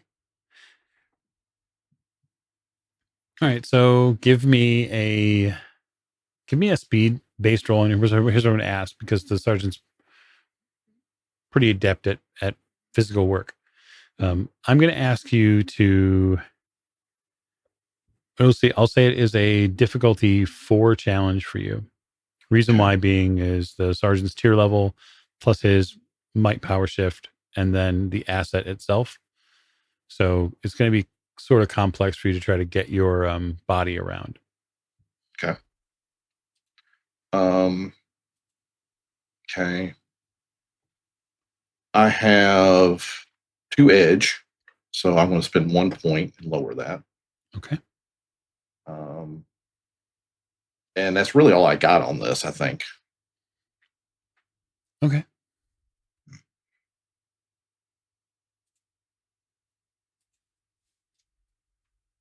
I rolled a 13. I'm wondering if I need to luck that. Let's see, it takes it down to a 3. Yeah. So I don't need to luck that. So no. Yeah. So Okay. Sergeant, you go to grab, you start pushing him out of the way, and he can't make it a way of being moved. You physically move him. And when you bring the vacuum sort of end back around, the Quinn sticks his hand in front of it, and you hear the snap, like whoomp of it as his hand goes over the front of it. Private. I can't let you hurt them. I mean, they're not doing anything. I'm going to suplex the private. Oh my. Can I act here? I think it's reasonable for you to act, yes, before the suplexing of the private. I can disincentivize and hinder target any number of targets within my within short range. So I can choose. I guess that means I can choose who. This says any number, so 1. That would be the sergeant, Right. and his attack is hindered. Okay. So Mm-hmm. yeah, you make it a little tougher for him. Mm-hmm. We'll see how that goes. But Mm-hmm. yeah, so that's a might based test based on Quinn's tier level, which is 2. All right. So I guess we're gonna have to rely on strength power shift. No need for weapons. I suppose I'll have to spend a point of might since I have 2 edge.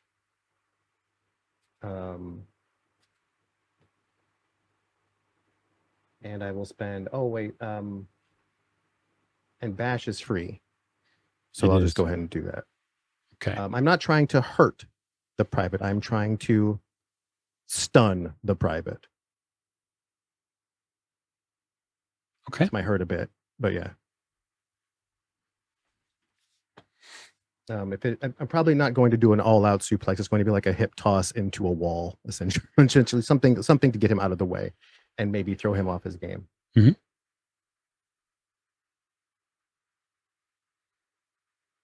Yeah, I'll reroll that too. We're down to 1. Yeah, 14. That'll be enough. Sergeant, you step a little bit to the left and essentially take the private off his feet based on leverage. Now, bash is going to let you do what?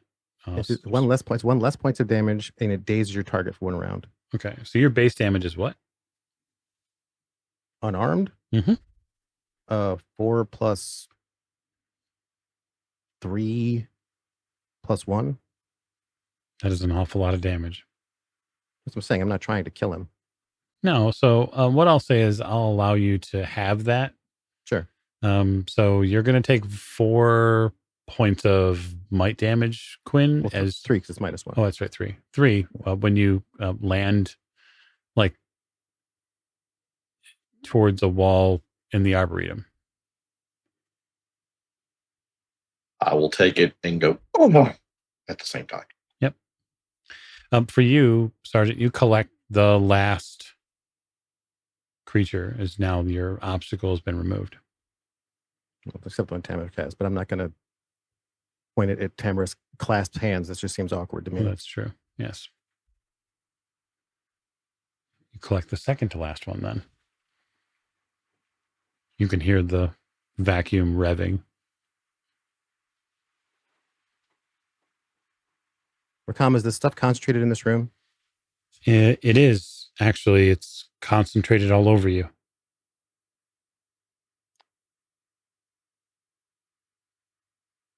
I will back up toward the door and kind of eye everybody and that bug that Tamarisk has.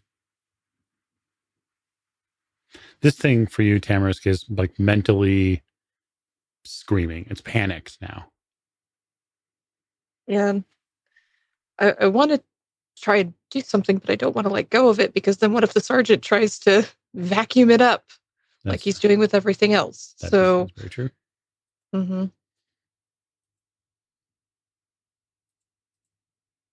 Captain, you would not give this sort of liberty to any other being that boarded this ship uninvited. This is not like you.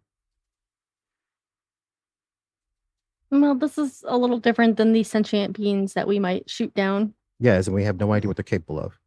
I agree. This is why having them in the Arboretum here, in a place where we can monitor them, is beneficial.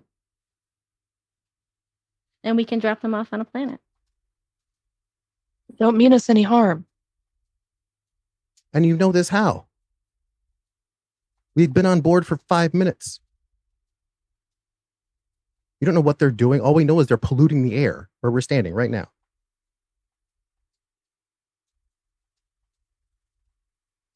That's what we do wrong with them. Okay, the fact you don't see a problem with this is a problem. Tamarisk, have you connected with them mentally yet? Well, clearly, they're cuddling. Can you Private, are you okay? They're afraid. Understandably afraid. And they should be. Did you get any at any point in time that they were lying about their intentions? They don't really have that kind of consciousness. It's more images and feelings, kind of like the lizards down on the other planet, but I don't feel any hunger or any intent to harm. They just want to survive together. Cool. We can find them a place. We can put them together. Not Hand it in the over. machine, though, Al. They don't want to be in the machine. There's no water. There's no food. There's nothing to keep them safe in there. I will grab a handful of grass from the arboretum. Trust me, we can get the grass in there. I will shove grass into. I will back a bunch of grass in. Very good. So I'm going to play a GM intrusion for you, Ducky. I'm going to give you 1 XP and let you give one of those XPs to. I'll give it to Quinn. Okay. Sorry about your ass, buddy. So the series of ringing noises that are inside the vacuum begins to reach a crescendo in pitch and in volume. It probably goes from something that's about, we'll say 40 to maybe 45 decibels to about 60. Oh, jeez. And so it's starting to get really loud. And you start to hear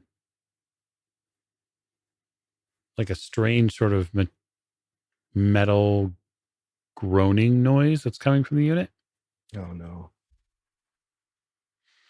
And then the unit backfires. And a colorful spray of yellow dust goes everywhere.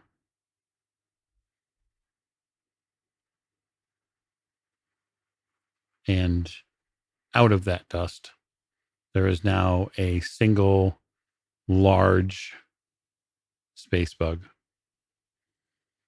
It is about 3 feet long. It is attached to a bush nearby. You slithered it. Nice job.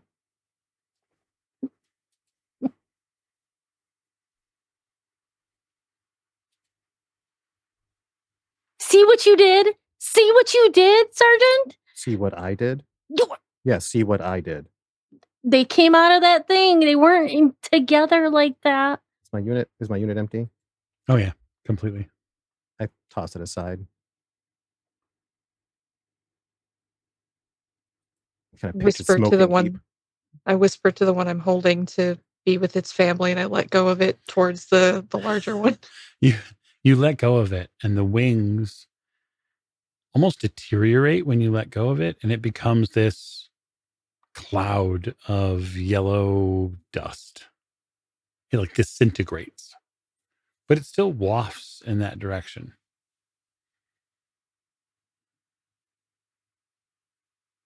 Cool.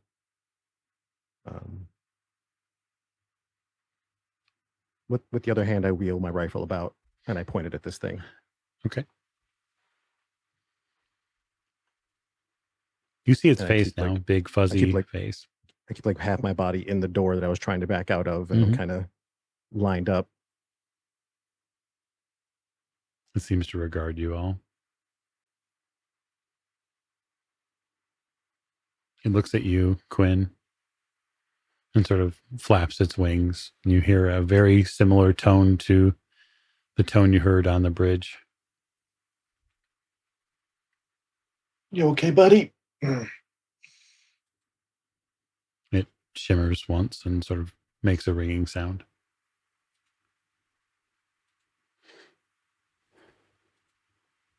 I still don't think they're trying to hurt us. I just think they're just trying to eat. It's not acting hostile, Sergeant. Okay, next time we get boarded by something that's not acting hostile, I'm going to make sure you all remember this. You do all see that it is beginning to consume the fruit that is on this bush. Like it reaches down with its mouth and plucks stuff off and begins sort of chomping it. Can you hear its thoughts? Tamarisk? Like I said, it's more images and feelings. It's not coherent thought. Okay, is it one big thought now, or is it still many thoughts? Yeah. So the brain, so the mental pathways of the thing have changed considerably. The thoughts are a little bit more structured, but it's still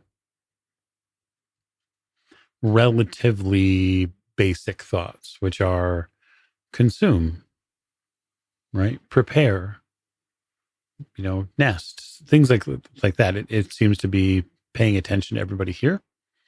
Um, it doesn't seem to be concerned about any one of you. Like you don't get any fear responses, even from the sergeant pointing something at it. Rakam, are there any procedures on board for evaluating the mental fitness of the crew?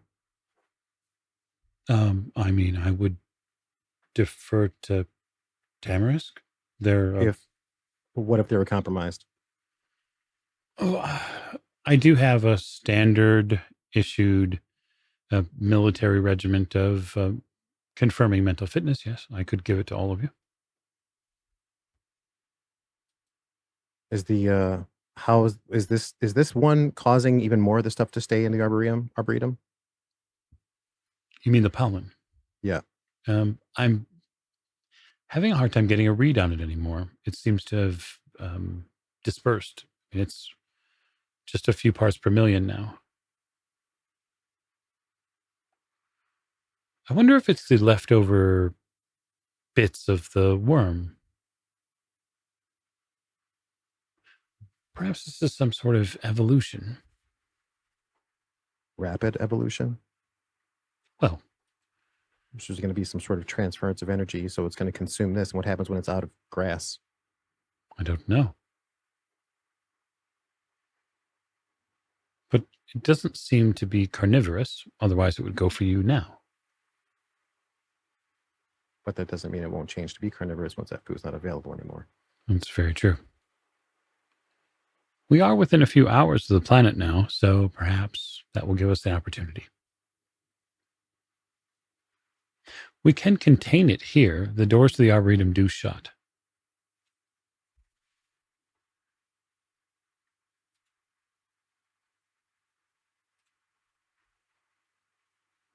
All right, let's do that.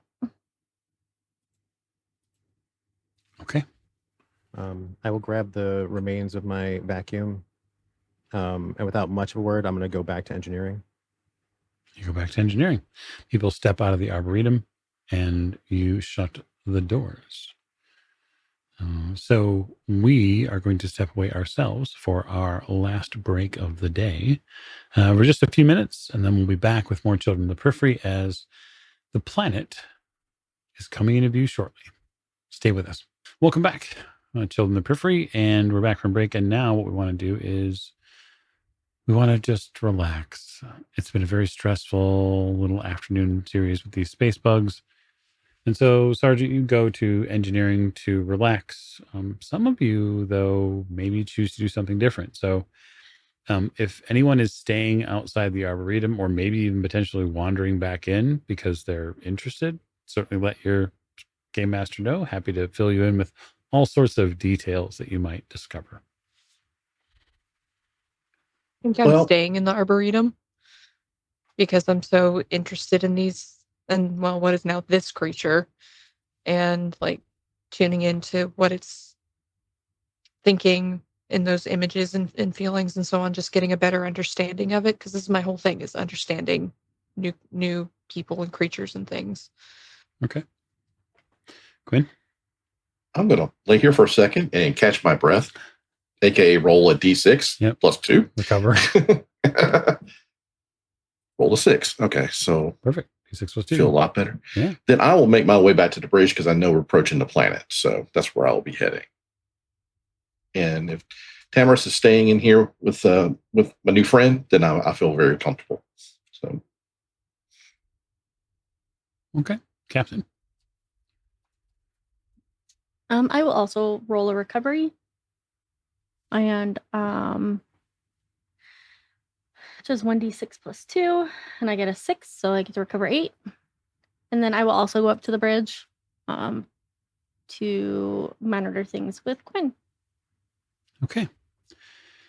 So inside the Arboretum, Tamarisk, you get a little bit better look and maybe feel of the creature, at least its mannerisms, the way it moves, the things that it thinks. It does seem to be very hungry, and it is it is continuing to consume the fruit on the bush and then some of the leaves on this bush. It does so for probably the first 5 or 10 minutes. It's not completely excavating the entire thing, but it is definitely eating voraciously. It does so too at the grass, the floor of the arboretum, several flowers. And I guess you'd have to tell me whether or not you'd be concerned about that.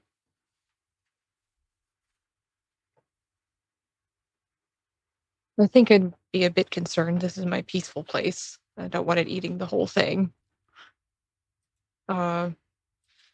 So I'd maybe try to communicate in images to see if it would slow down. Mm-hmm. Leave some for others, in other words. Yeah, you're not sure that the idea totally translates, but when you reach out to it and sort of give those mental impressions, it does seem to give you some of its attention. It does so in the form of sending you images. It sends you a beautiful image of a star field, maybe. It's dark wherever you are, and there are millions of little lights all over the place, sort of arrayed in sweeping yellows and whites. And for a second, it's completely captivating. And then there's this terrible shaking in the image that begins to happen. And as it shakes, something at the bottom part of the frame of this engine splits open. And then you see a dark, massive dark shape push its way. And there's this fleeting image behind the dark shape of blue skies, some sort of atmosphere, and then you are rushing through open space.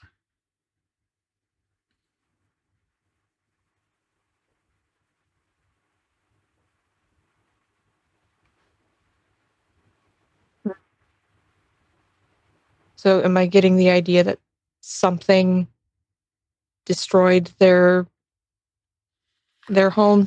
Or You get the impression based off of emotion. You get an idyllic feeling, a feeling of peace, serenity, safety, and then fear, concern, panic, terror, unknown, and then a fear response as if something predatory is in the area. Okay, yeah, that's what I was trying to determine.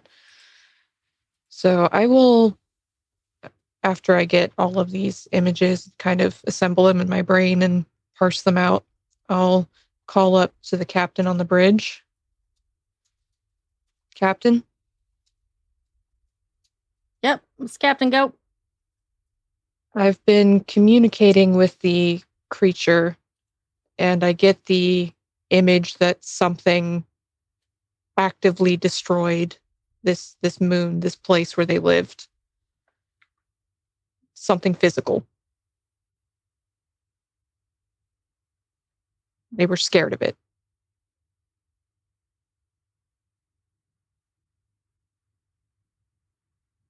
Oh, awesome. Could it be our friends? Well, could it be the darkness? I'm not sure. It's something predatory. That's the feeling that I got. Well, the darkness is pretty predatory.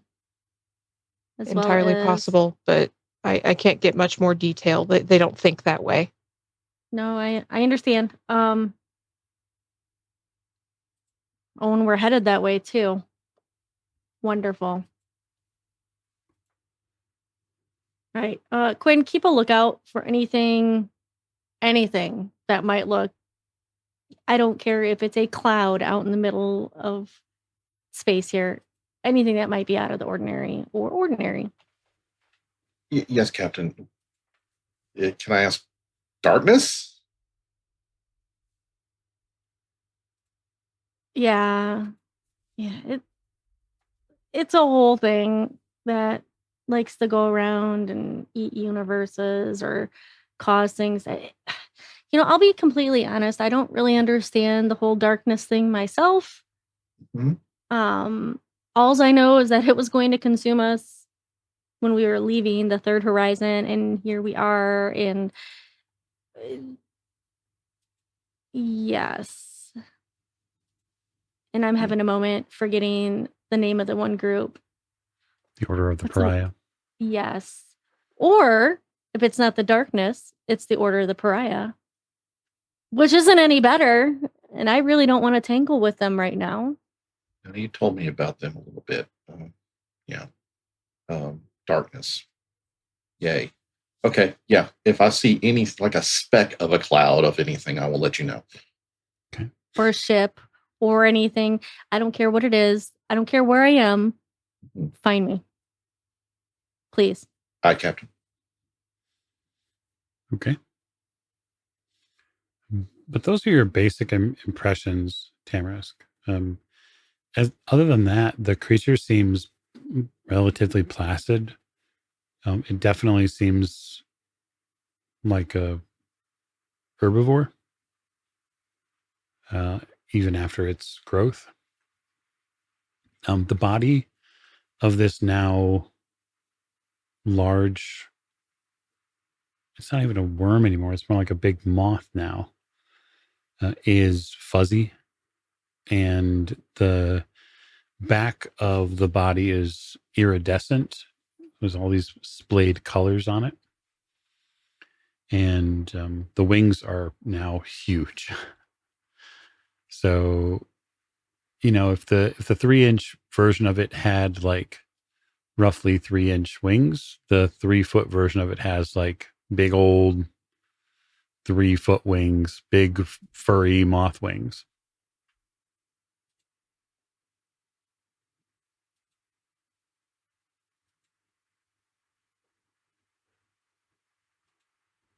I'll relay to the captain again that it's not hostile. It's an herbivore. It eats plants. We don't need to be concerned about that. And that I think the new planet we're going to might be a suitable habitat based on the images I got of where they lived before, and especially if the new planet has a lot of vegetation, like we discovered when we were scanning it. Okay. Well, just make sure that it doesn't leave the Arboretum, please.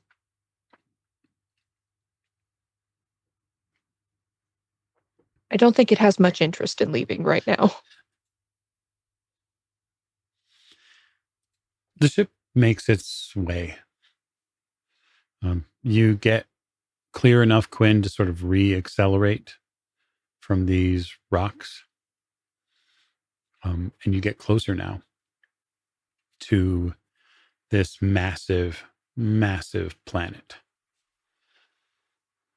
So based on the logs that you have, the planet is roughly almost 3 times the size of Earth. So you and the sergeant would be most familiar with Earth's size. It does look like sensors do detect there is one moon, but they can't tell whether or not there was a moon here before that. Taking the long way around the planet, which is sort of the direction the sergeant had talked about to get a look at one side of it, you can tell that a portion of the planet does seem to have been recently hit by some impact. But I think the biggest descriptor for this place is green. The amount of vegetation on this planet is off the charts. So much so that the canopy is massively thick. And so it's hard for you to sort out exactly where you might land this ship. You could certainly maybe aim at one of the large bodies of water, probably gives you the clearest place.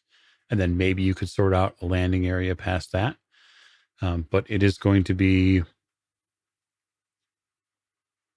a work in progress to find a place to put the periphery down. The ship can't land in water, by the way. It has no way to. Okay, that was going to be my next question. I figured. Yeah. Before we do that, though, we might need to have a conversation, Quinn, about how long we can stay on the planet for. What is one day up here? How many minutes is that down there? I've seen this movie. Like, have you? I don't think I watched Interstellar. I don't think Captain Kazra has seen that movie. No. I mean, it's not a question of quantum physics, right? Like, just because the planet's been slower doesn't mean the time moves any slower for us. It's just the days are much longer. Like, the daylight is longer than we are used to. There's no like actual time bending going on. The planet just takes a really long. It just depends a long time in the sun. Yep. Oh, so the whole the day is that many years long. Not that we're good. This isn't. We're not going to magic this, and Well, that's not magic. That's science in Interstellar, but science. It's also sort of quasi science. Anyway, we want to get into a discussion of Interstellar. Matthew McConaughey is not here. Well, he could be. But he could be. Right. So suffice it to say, the way this works for game purposes is the planet just stays on the sunny side for a really long time, which means that its revolution around this system's sun is just really slow. And if you think about the total size of Earth and then triple it, in effect, it's actually 2.87, but who's counting? It's basically 3 times the size of Earth. And so there's a lot of space and a lot of vegetation, like really huge vegetation. So like this planet is like Alaska in the winter or summer where they get really long days and it's still light at like midnight. Yeah, yeah, that's a really good way. That's a really good way to put it. Also, I would say like the majority of the planet is probably it's in a temperate space, right? So the average surface temperature that you pick up is in the probably in the mid 70s. So you get a pretty warm planet on average. So you can certainly, you think, probably breathe down there. You're going to have to get like, for sure. But you're going to encounter some swampiness probably. But I also imagine the nights and the water is pretty cold considering how long the other side stays away from the sun relative to like the surface, right? If the dark side of the planet is dark for as long as the light side is light, then it's going to get really cold while it's dark. Yeah, probably true. Which side did I guess is the evidence of the explosion on? So what we'll say is that it is on the far side of the planet as it is currently set now. You come in on the near side, and as you sort of orbit this side, that portion of the planet, you see really long streaks of darkness. Sure. That have fallen on the planet. It almost looks like something took an enormous hand and smashed down on one side of the planet. Is it on the dark side or the daylight side of the planet? It is on the dark side. Okay, great. I also wonder how massive the nocturnal creatures are that are eating all the sleeping animals that are feeding on all this vegetation are on that side, but whatever. Yeah, your brain kind of can't stop thinking about it too. Well, the only thing I would have done in engineering, by the way, was I was going to scrape out what remains of the pollen in the container and ask if Racom can do anything with this to try to tell me what this is or what it does or what effects it might be having on humanoid biology. I'm not a doctor. I have no idea. But this stuff can't be good for us. Sure. I have allergies anyway. So he asks you to put it in the collection plate. I'd do it. Okay. Pour vacuum. Version 1 is dead. Version 2 will get to you. Don't worry. So you put it in the collection plate and he begins to work it over, sort of take it through a bunch of these different tests. Okay. And he says, this is during the traverse to the planet. You've had time for this. He says, Sergeant, so after a quick review of this material, there is a material close to it on the third horizon where I was created that lines up with about 86% of it. It sort of shows you a graph and he lists something on the top. It looks like it's some sort of, oh, it's a brand. It's a chemical concoction. Does it sound familiar? No, you have no idea Okay. what this stuff is. What is that? It's polysibum. It's commonly used on recreational worlds to have experiences. Like a hallucinogen. Yes, a very powerful one, actually. And in where we're from, it's mostly outlawed. I mean, so on Earth, I would have heard about hallucinogens. I imagine that would have been something that was like not common, but Yeah, like probably not common with the troops, but there were of the era. There are it's probably contraband. Like it's probably listed in the Yeah. things that I can't have on base. Like don't be having no shrooms. Yep. Captain in engineering, please. Yeah. Go for captain. No, like captain to engineering. Oh, you want me to come to engineering? Gotcha, Yes. gotcha. Yeah, I'll be right there.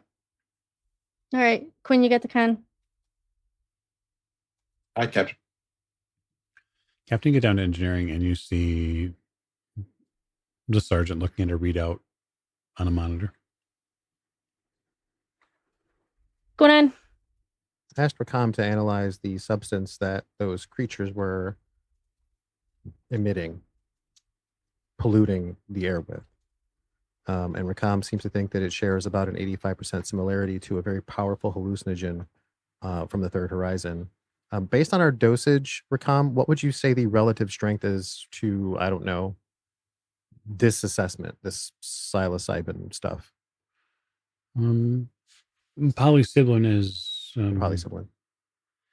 I would say about a quarter of the strength of this. That's just a rough magnitude. Sitting in an entire cloud of this, it could be, it could subject someone to fairly easy suggestion. It would have a euphoric sense. It could create hallucinogens.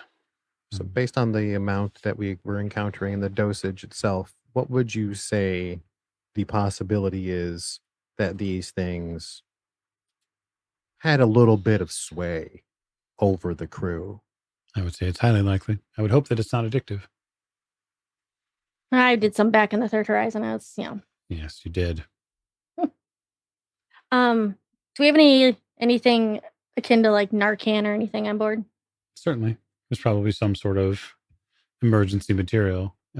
I would suggest not licking them. Do not take it orally. All right. Or I don't know, hold them in your hands and touch your eyes or anything else really? I had gloves on. I'm okay. I called Captain to Tamarisk. Yes, Captain.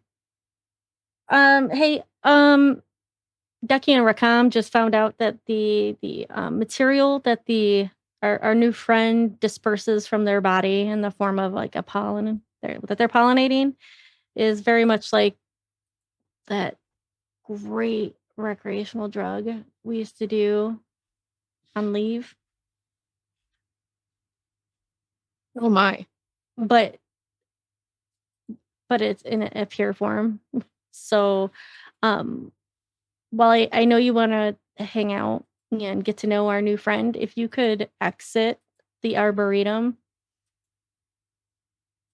And Rakam, doesn't our purifiers catch this sort of stuff?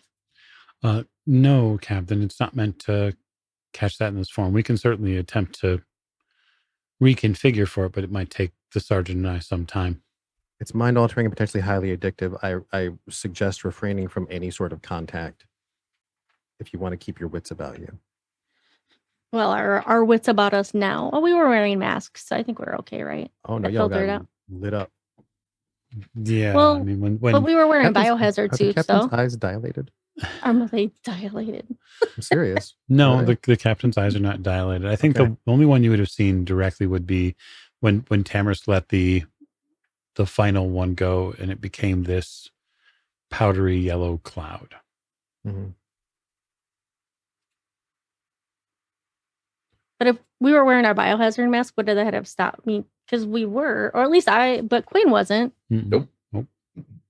Oh, and he's flying the ship right now? He sure Yep. is. Oh, I go running back up to the bridge. And honestly, like Yay. even the suits didn't seem to impact whether or not the captain was affected. I could just be like that. You're not that nice to something boarding your ship. You're not nice to something invited onto your ship. Well, that's true. But I go back up to the bridge. Okay, you go back up to the bridge. You're Hey, there. hey, Quinn, Light force. Oh, little light force. Hey, could you go to the can you go to sick bay? You might be high right now, just so you know. I don't feel high. You But- give him a look, Captain, and you realize that like his face is flush and he has sort of begun to break out a little bit in little white spots all over his skin, like especially here in the face. All right. I know you don't feel it, Mhm. but that happens. But let's go to Hey Rakam, can you take over flying for a couple minutes, please? Sure. So would you make some coffee? Yeah, actually, that would be lovely. All right, let's go to sick bay. We're gonna administer a special shot to you so you don't go into anaphylaxis and die. So Oh, I gotta ask, just because it's important. Tamaris, did you leave the Arboretum or are you staying there? Yes, when the captain said to leave, I left. Okay. So you walk out of the Arboretum. When you walk out of the Arboretum, you notice okay, so just a little bit of background for listeners, especially or watchers here. Tamar's character history has a lot to do with courtesan work, and so it would be common for them to be around people who might be in different stages of inebriation or use. You realize when you walk out of the Arboretum that you are under the physiological effects of something. Like you walk down the hall and it's like, oh, I don't feel right. I do not feel how I should. And then like everything, like your hands are still coated with this sort of sparkly now yellow dust. And your breathing has sort of changed. It's a little bit more rapid. And you feel warm, like all over. And it's not a bad feeling. That's the tough part for you to work out. It's a really good feeling. And you're not sure how to control it. I'm going to sick bay Yeah. immediately. So Sergeant Tamers walks into sick bay and you realize that like their face is flush and they have developed these white and maybe pinkish spots on their skin.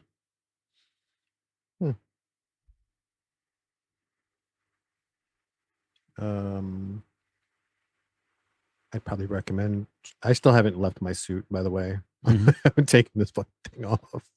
If anything, I might have taken a nice cleaning wipe and gotten the stuff off the front. Yep. Y'all might want to take some showers and maybe get into something a bit more contained. In case that thing wants to explode again, you know.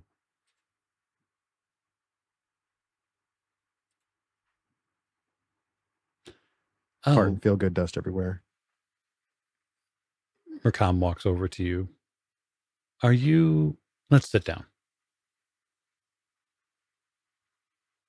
That sounds like a good idea. Okay. Sergeant, here, back up just slightly, if you would. Sure. A bunch of machinery comes out of the ceiling. Oh, my back way up. This looks like something, you're not sure what this is. It's an advanced machinery. It extends down like a central column, and then off that column, a bunch of apparatuses come out. It's an auto dock. You know what this is, Samus. You've seen the auto dock before. Okay, let's get relative blood pressure and here, and you start getting hooked up to it. Captain, you're bringing Quinn into sickbay, and you see Rakam in holographic form, like sort of helping to make computer adjustments to Tamris being hooked up to the same auto dock you were going to use on Quinn. Yeah. Although it looks like Tamaris's relative condition might be a little worse. They were really close to the They were, yes. To the happy little worm. And you were going to make Tamaris, you're going to make me a might defense roll now. Oh, it's not my strong suit. Whoa. Okay. That is a 15. Oh, very good. You fight. You ride the wave of intense sensory experiences. It's like someone turns the dial up on the 70s groove machine a little. You start to hallucinate. Oh, fun. Haven't done that in a while. Okay. So someone will need to make a medicine roll. They'll have to roll for the ship, or someone who might have medicine. I have healing. Okay. I'm specialized. There you go. Call me Doctor. Doctor Captain. Dr. Captain. Doctor Captain. Right. I'm specialized in it, so take down two levels. Mm-hmm. Yep. And you can claim the asset of the ship. Mm-hmm. So 3. So I don't know what that puts me at for. It puts whatever, you at 2. Oh. I'm going to roll that again. So I got a 4. Oh, yeah? How are you going to roll that again? I'm going to use an XP. Okay. -5. Mm-hmm. I got a 13 this time. Very good. You begin essentially giving Tamarisk the Third Horizon version of Narcan and a bunch of fluids. And we'll say over the next 10 minutes or so, you sort of begin to feel the edge come off a little bit, Tamarisk, like the high sort of dials down. And what is troubling is that you didn't realize how high you were until the dial comes back down.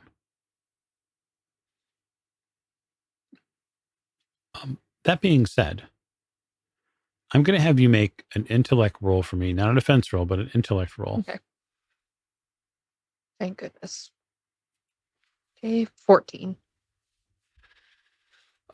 You think you've made somewhat of a breakthrough when it comes to these creatures and being able to connect with them. You can still feel the creature in the Arboretum all the way from here. And you think it might give you some sort of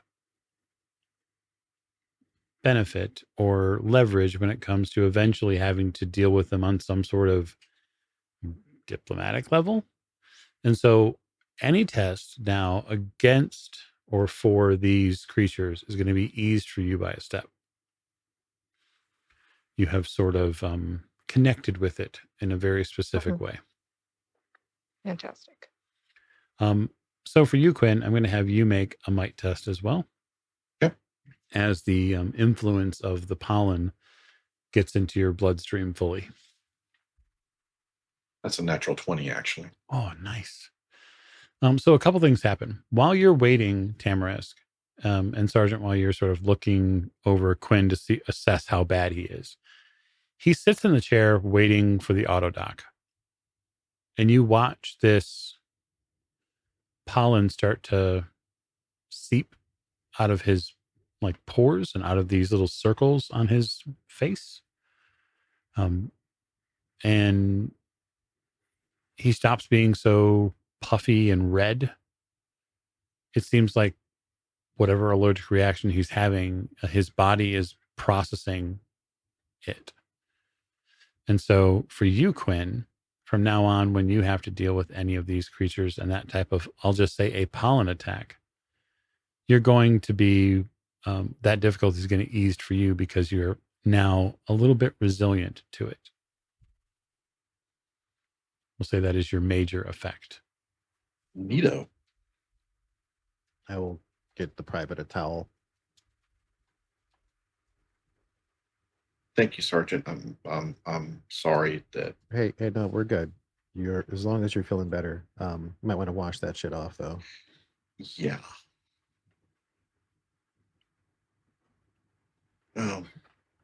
Yeah, I'm gonna go take a shower real quick. If I'm dismissed, I'm sorry. Oh, nope, you're fine. And Okay. maybe we'll add some PT to the daily so that we can stay a little more fit on board, yeah? Yeah. Okay. With the medical emergency over, you are all orbiting this planet. I gave you the name of it, right? Tinkerbell. I don't I think don't you think gave so. us. I don't you have it just- in my notes. Mm-mm. So the planet's name is Thalar. That's what it's named as in the record, Thelar.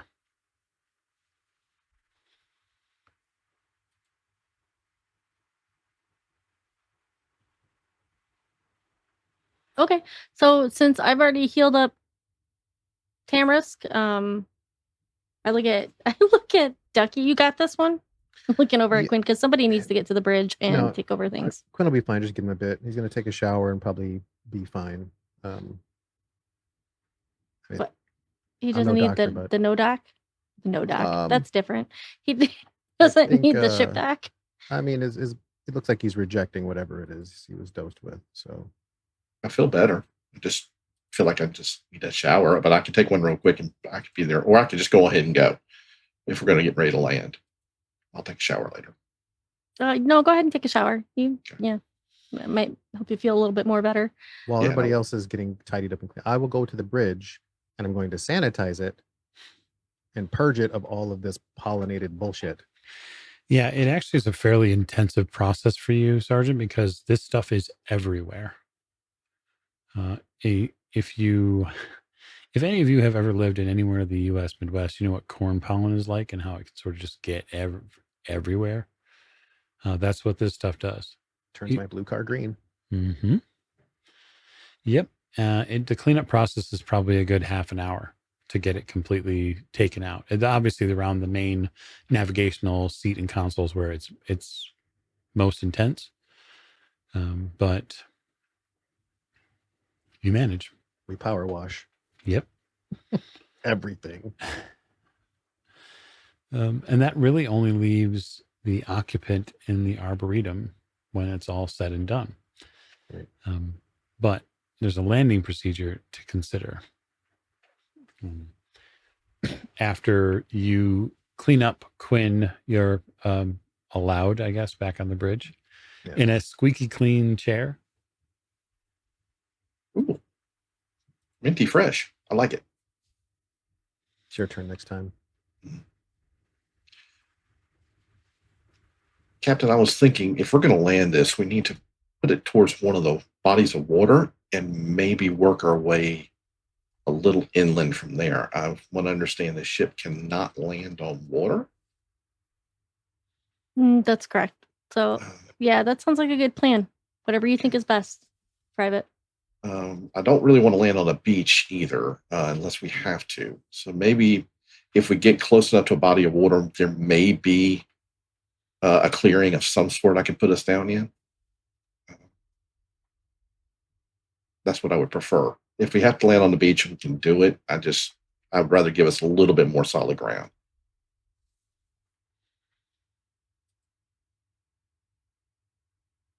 Okay. Yep. You're the expert. And that's what I'll start looking for. Okay. I will continue to go throughout the ship as well, and I'll do the cafeteria, well, the galley on my own. But before I approach anything resembling Tamarisk's room, I'll radio ahead to the bridge. Tamarisk, obviously it is well within your purview to clean your room if you want to, but otherwise, if you want to grant me permission, I can go in there and scrub it down. Go for it. I'll be mindful of any delicates. Oh, you'll have to be plenty mindful then. Roger that. Yeah. So this room is a challenge to clean, not because it's messy, but because everything in here looks like it could fall apart at any second. I put the power washer down and I get out the spray bottle and my towels and I start wiping. Yeah. You end up using a toothbrush too. And, yep. Never using that again. Yep.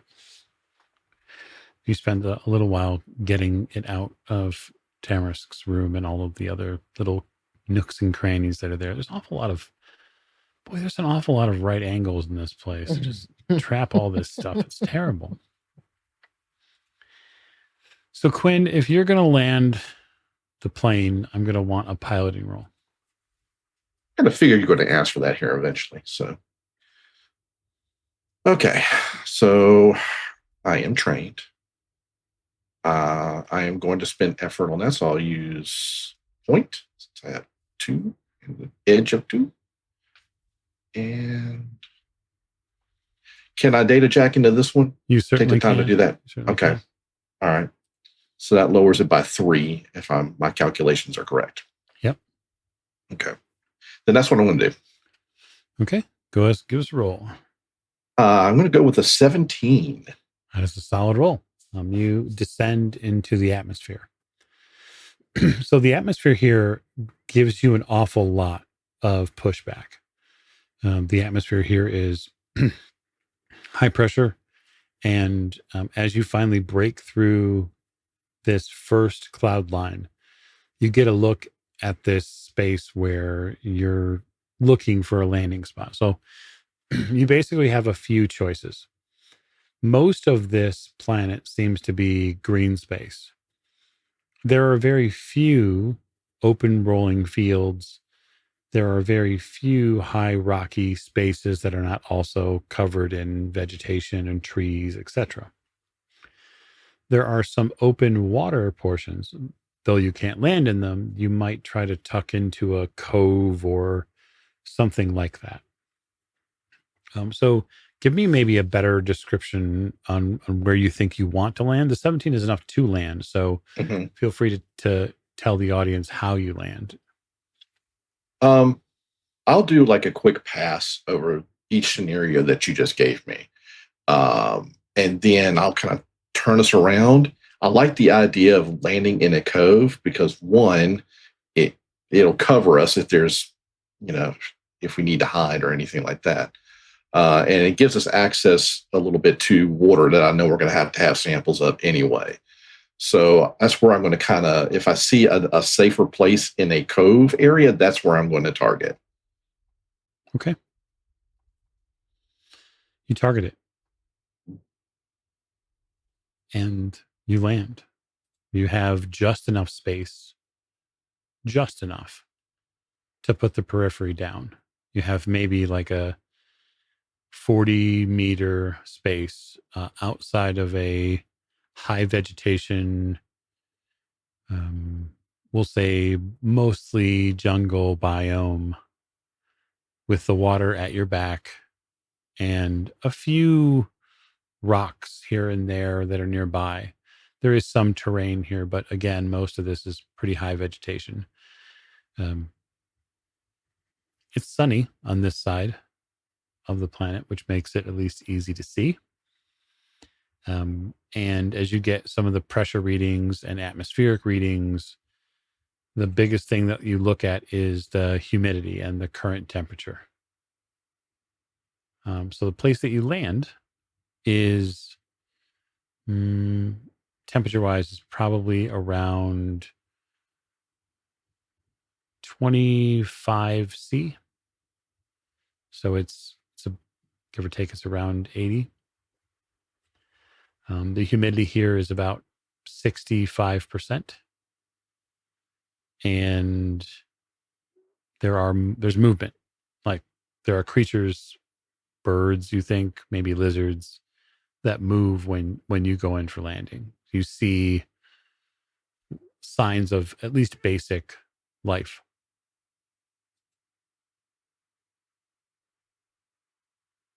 I'll try to avoid as many critters as I can Mm-hmm. when I land.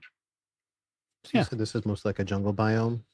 Where you're at currently, yes. So we're talking like tower canopy or like vines and underbrush or like the ferns, all of the above. I think it's probably all of the above, but what I'll opt for is more of a tower canopy and ferns below.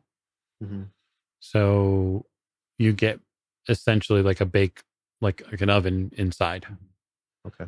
where the heat of the air and the humidity generated by all the moisture in it sort of superheats and hangs in the space. Okay. Yeah, these things are going to have a pretty intense root system too. But you have landed.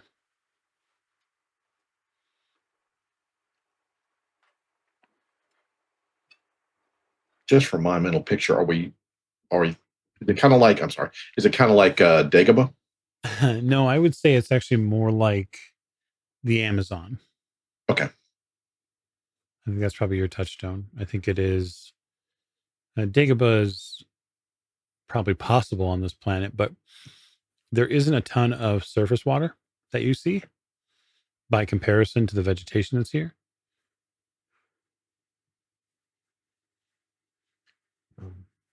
Captain, before we disembark, I'd suggest doing a fauna sweep to see, because if my assumptions are correct, I expect to hear or see a lot of oversized herbivores and even bigger predators. Nope, I agree. We want to get our bearings about us before we head off into the unknown. Now, Rakam had mentioned that we don't have anything we can deploy out in space. Do we have anything that we can deploy on planet?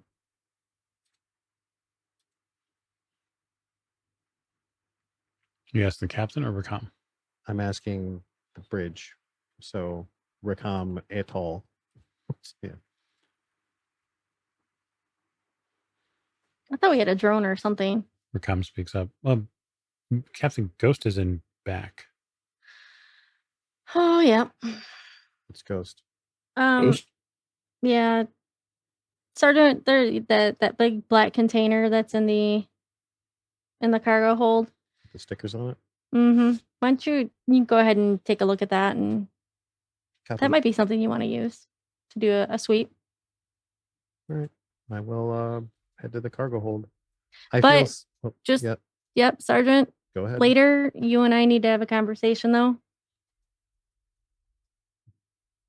Okay. It'll be fine. Understood. I will file that one away in the to be determined later and head to the cargo hold.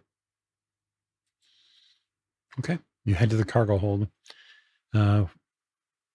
When you do, you're probably a little at first gun shy about opening it, just not knowing whether or not there's more of these creatures in here. I see any of those worms. I am putting so many bullets in you. We're not in space anymore, you little shits. I open the door. You keep going and open the door. You see this cargo container that's strapped to the wall. It's not flush with the bottom either. Who put this up here?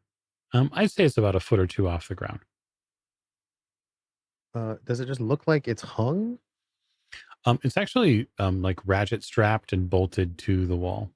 Like it looks like there's 4 or 5 like straps and securing mechanisms that you'd have to take off to get the cover off. Okay. Well, I start unrigging it basically then. Yeah, it's not a question of strength. And it's certainly something that you can do. It's just a little bit involved. Yeah. When you get the casement off, it comes off, and when you pull on it, as you do, two little wheels sort of descend from part of the internal structure of this thing to help you sort of wheel it away. Oh, okay. And then you see something you don't at first know what it is. It looks like the sleekest motorcycle you've ever seen. And I only say motorcycle because of the general shape. It is not a motorcycle. There are no wheels on this. Captain, what is this thing? It's a ride for you to, it's like a motorcycle, but not a motorcycle. Did you have motorcycles on your planet? Yes, we had bikes and motorbikes. Okay. Rakam, can you give me a technical on this thing? Oh, on Ghost, sure. You get Rakam visualizes in the room. Ghost is a repulsor bike, somewhat common in the Third Horizon. It runs off of an internal power core. He sort of taps at the bike, and you see it start up, like you see the bike begin to sort of go through a startup sequence. It pushes the ground away, and that allows it to hover. All right. And while not not armed with anything offensive, Ghost has a ablative, hardened front. Is there an onboard interface? There is, in fact, a way to jack into Ghost. Yes. I was on one way to figure out what the hell's going on with this thing. So, I would Rakam. I would just be careful. The bike's previous owner was very fond of it. There's like internal security. Should I be worried about my brain? Maybe. Oh. I would just say,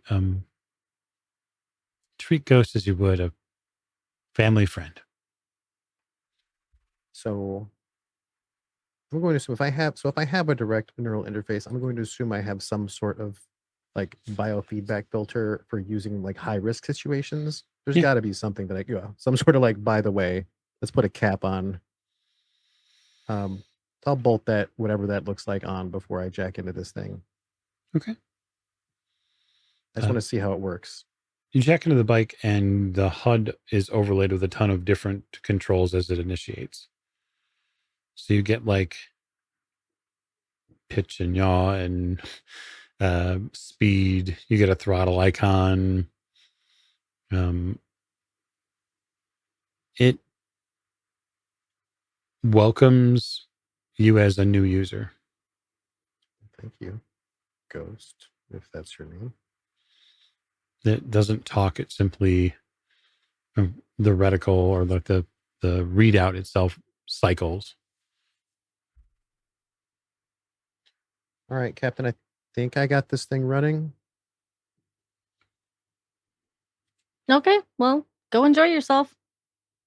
We're gonna get our new friend, out of the arboretum and onto the planet. We're gonna wear a biohazard suit though, and maybe explain to them that their pollen is not good for our health systems, our respiratory systems, our health systems, all the health systems inside of us. You bet. Does the bike have a communications patch, or am I still just kind of forced to use my Nope, suit? it does. It has one. Has a comm that goes directly. It's already tied into the ship's computer. It's probably better than mine. This thing is Third Horizon built. All right, I will patch my communications through. All right, Rakam, you have my position. I will turn my video feed on, and I will lower the cargo bay door. You lower the cargo bay door, and our adventure on the new planet begins next episode. So I want to thank you for joining us on this episode of Children of the Periphery. I have had a wonderful time with all sorts of fuzzy bugs and pollen. Hope our players have had an amazing time as well. As a reminder, we are going to be back on stream Friday, raising money for Feeding America, and we'll be playing Star Wars to do it. Before we go, though, we want to make sure that we raid out to one of our friends. There are some folks that we know that are playing some games right now, and we'd love to raid out to them. So our friends over at Aegis at Onyx Path are going to be, they're currently playing Aegis, so we're going to go check them out. And before I go, though, I want to give my cast a chance to say goodbye to you and let you know what they're up to. So cast, please. Hi, this is Morgan, and I played Captain Amara Casfra. Our pronouns are she, her. And I will be joining Michael and others on the stream next Friday night for the Feeding America charity stream. And just a little bit, and I'm really excited about that. I think it's a great cause. And again, not everybody can donate right now. We understand that times are hard, and it's a holiday season. But share the link, because that'll get it across to others. And the more the merrier that are on next Friday. Some of the great things that Feeding America does, and not only includes food pantries and food banks, but they also advocate for making sure, with laws and policies, ensuring that folks, get the, food security that they need. And so this food insecurity is not just caused by not, obviously being hungry. It's, economics, statuses. So there's social detriments that go into that as well. And so that Feeding America tries to help with that as well. So please join, help, great cause. And that's it. Sorry. No, you're good. Thanks. Hey, this is Mav. I played Tamara Scanvari. Our pronouns are they, them. I am a Miskatonic repository author under the name Rena Henze. And my most recent scenario is called Hot Bro Summer, 2010 set scenario based on reality TV of the era. I have a scenario coming out in the upcoming anthology Year of the Goat, a collection all about Shub, hemmed by Evan Perlman and Heinrich Moore. My scenario is 1930s, To Serve in Heaven. I will also, in 1 hour, be on a panel about character development for horror RPGs at the Illusion Horror Con. So check that out if you're available this afternoon.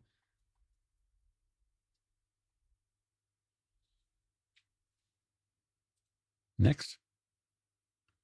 Well, I'm Skip. Go by Commodore Skip. I have been playing Quinn Keller, the pilot of this here adventure, and you can catch me on Symphony Entertainment. You can catch me as a cast member on Always as well. I'm in God's Teeth. I've been on several other episodes of other things here on the Always. I'm very excited to be part of the cast here.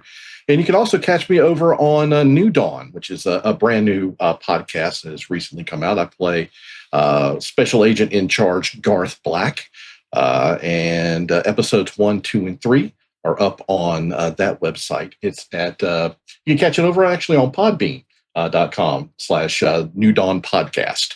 So check that out, and we will see you back here next time. Mm-hmm. Go for it. Yep.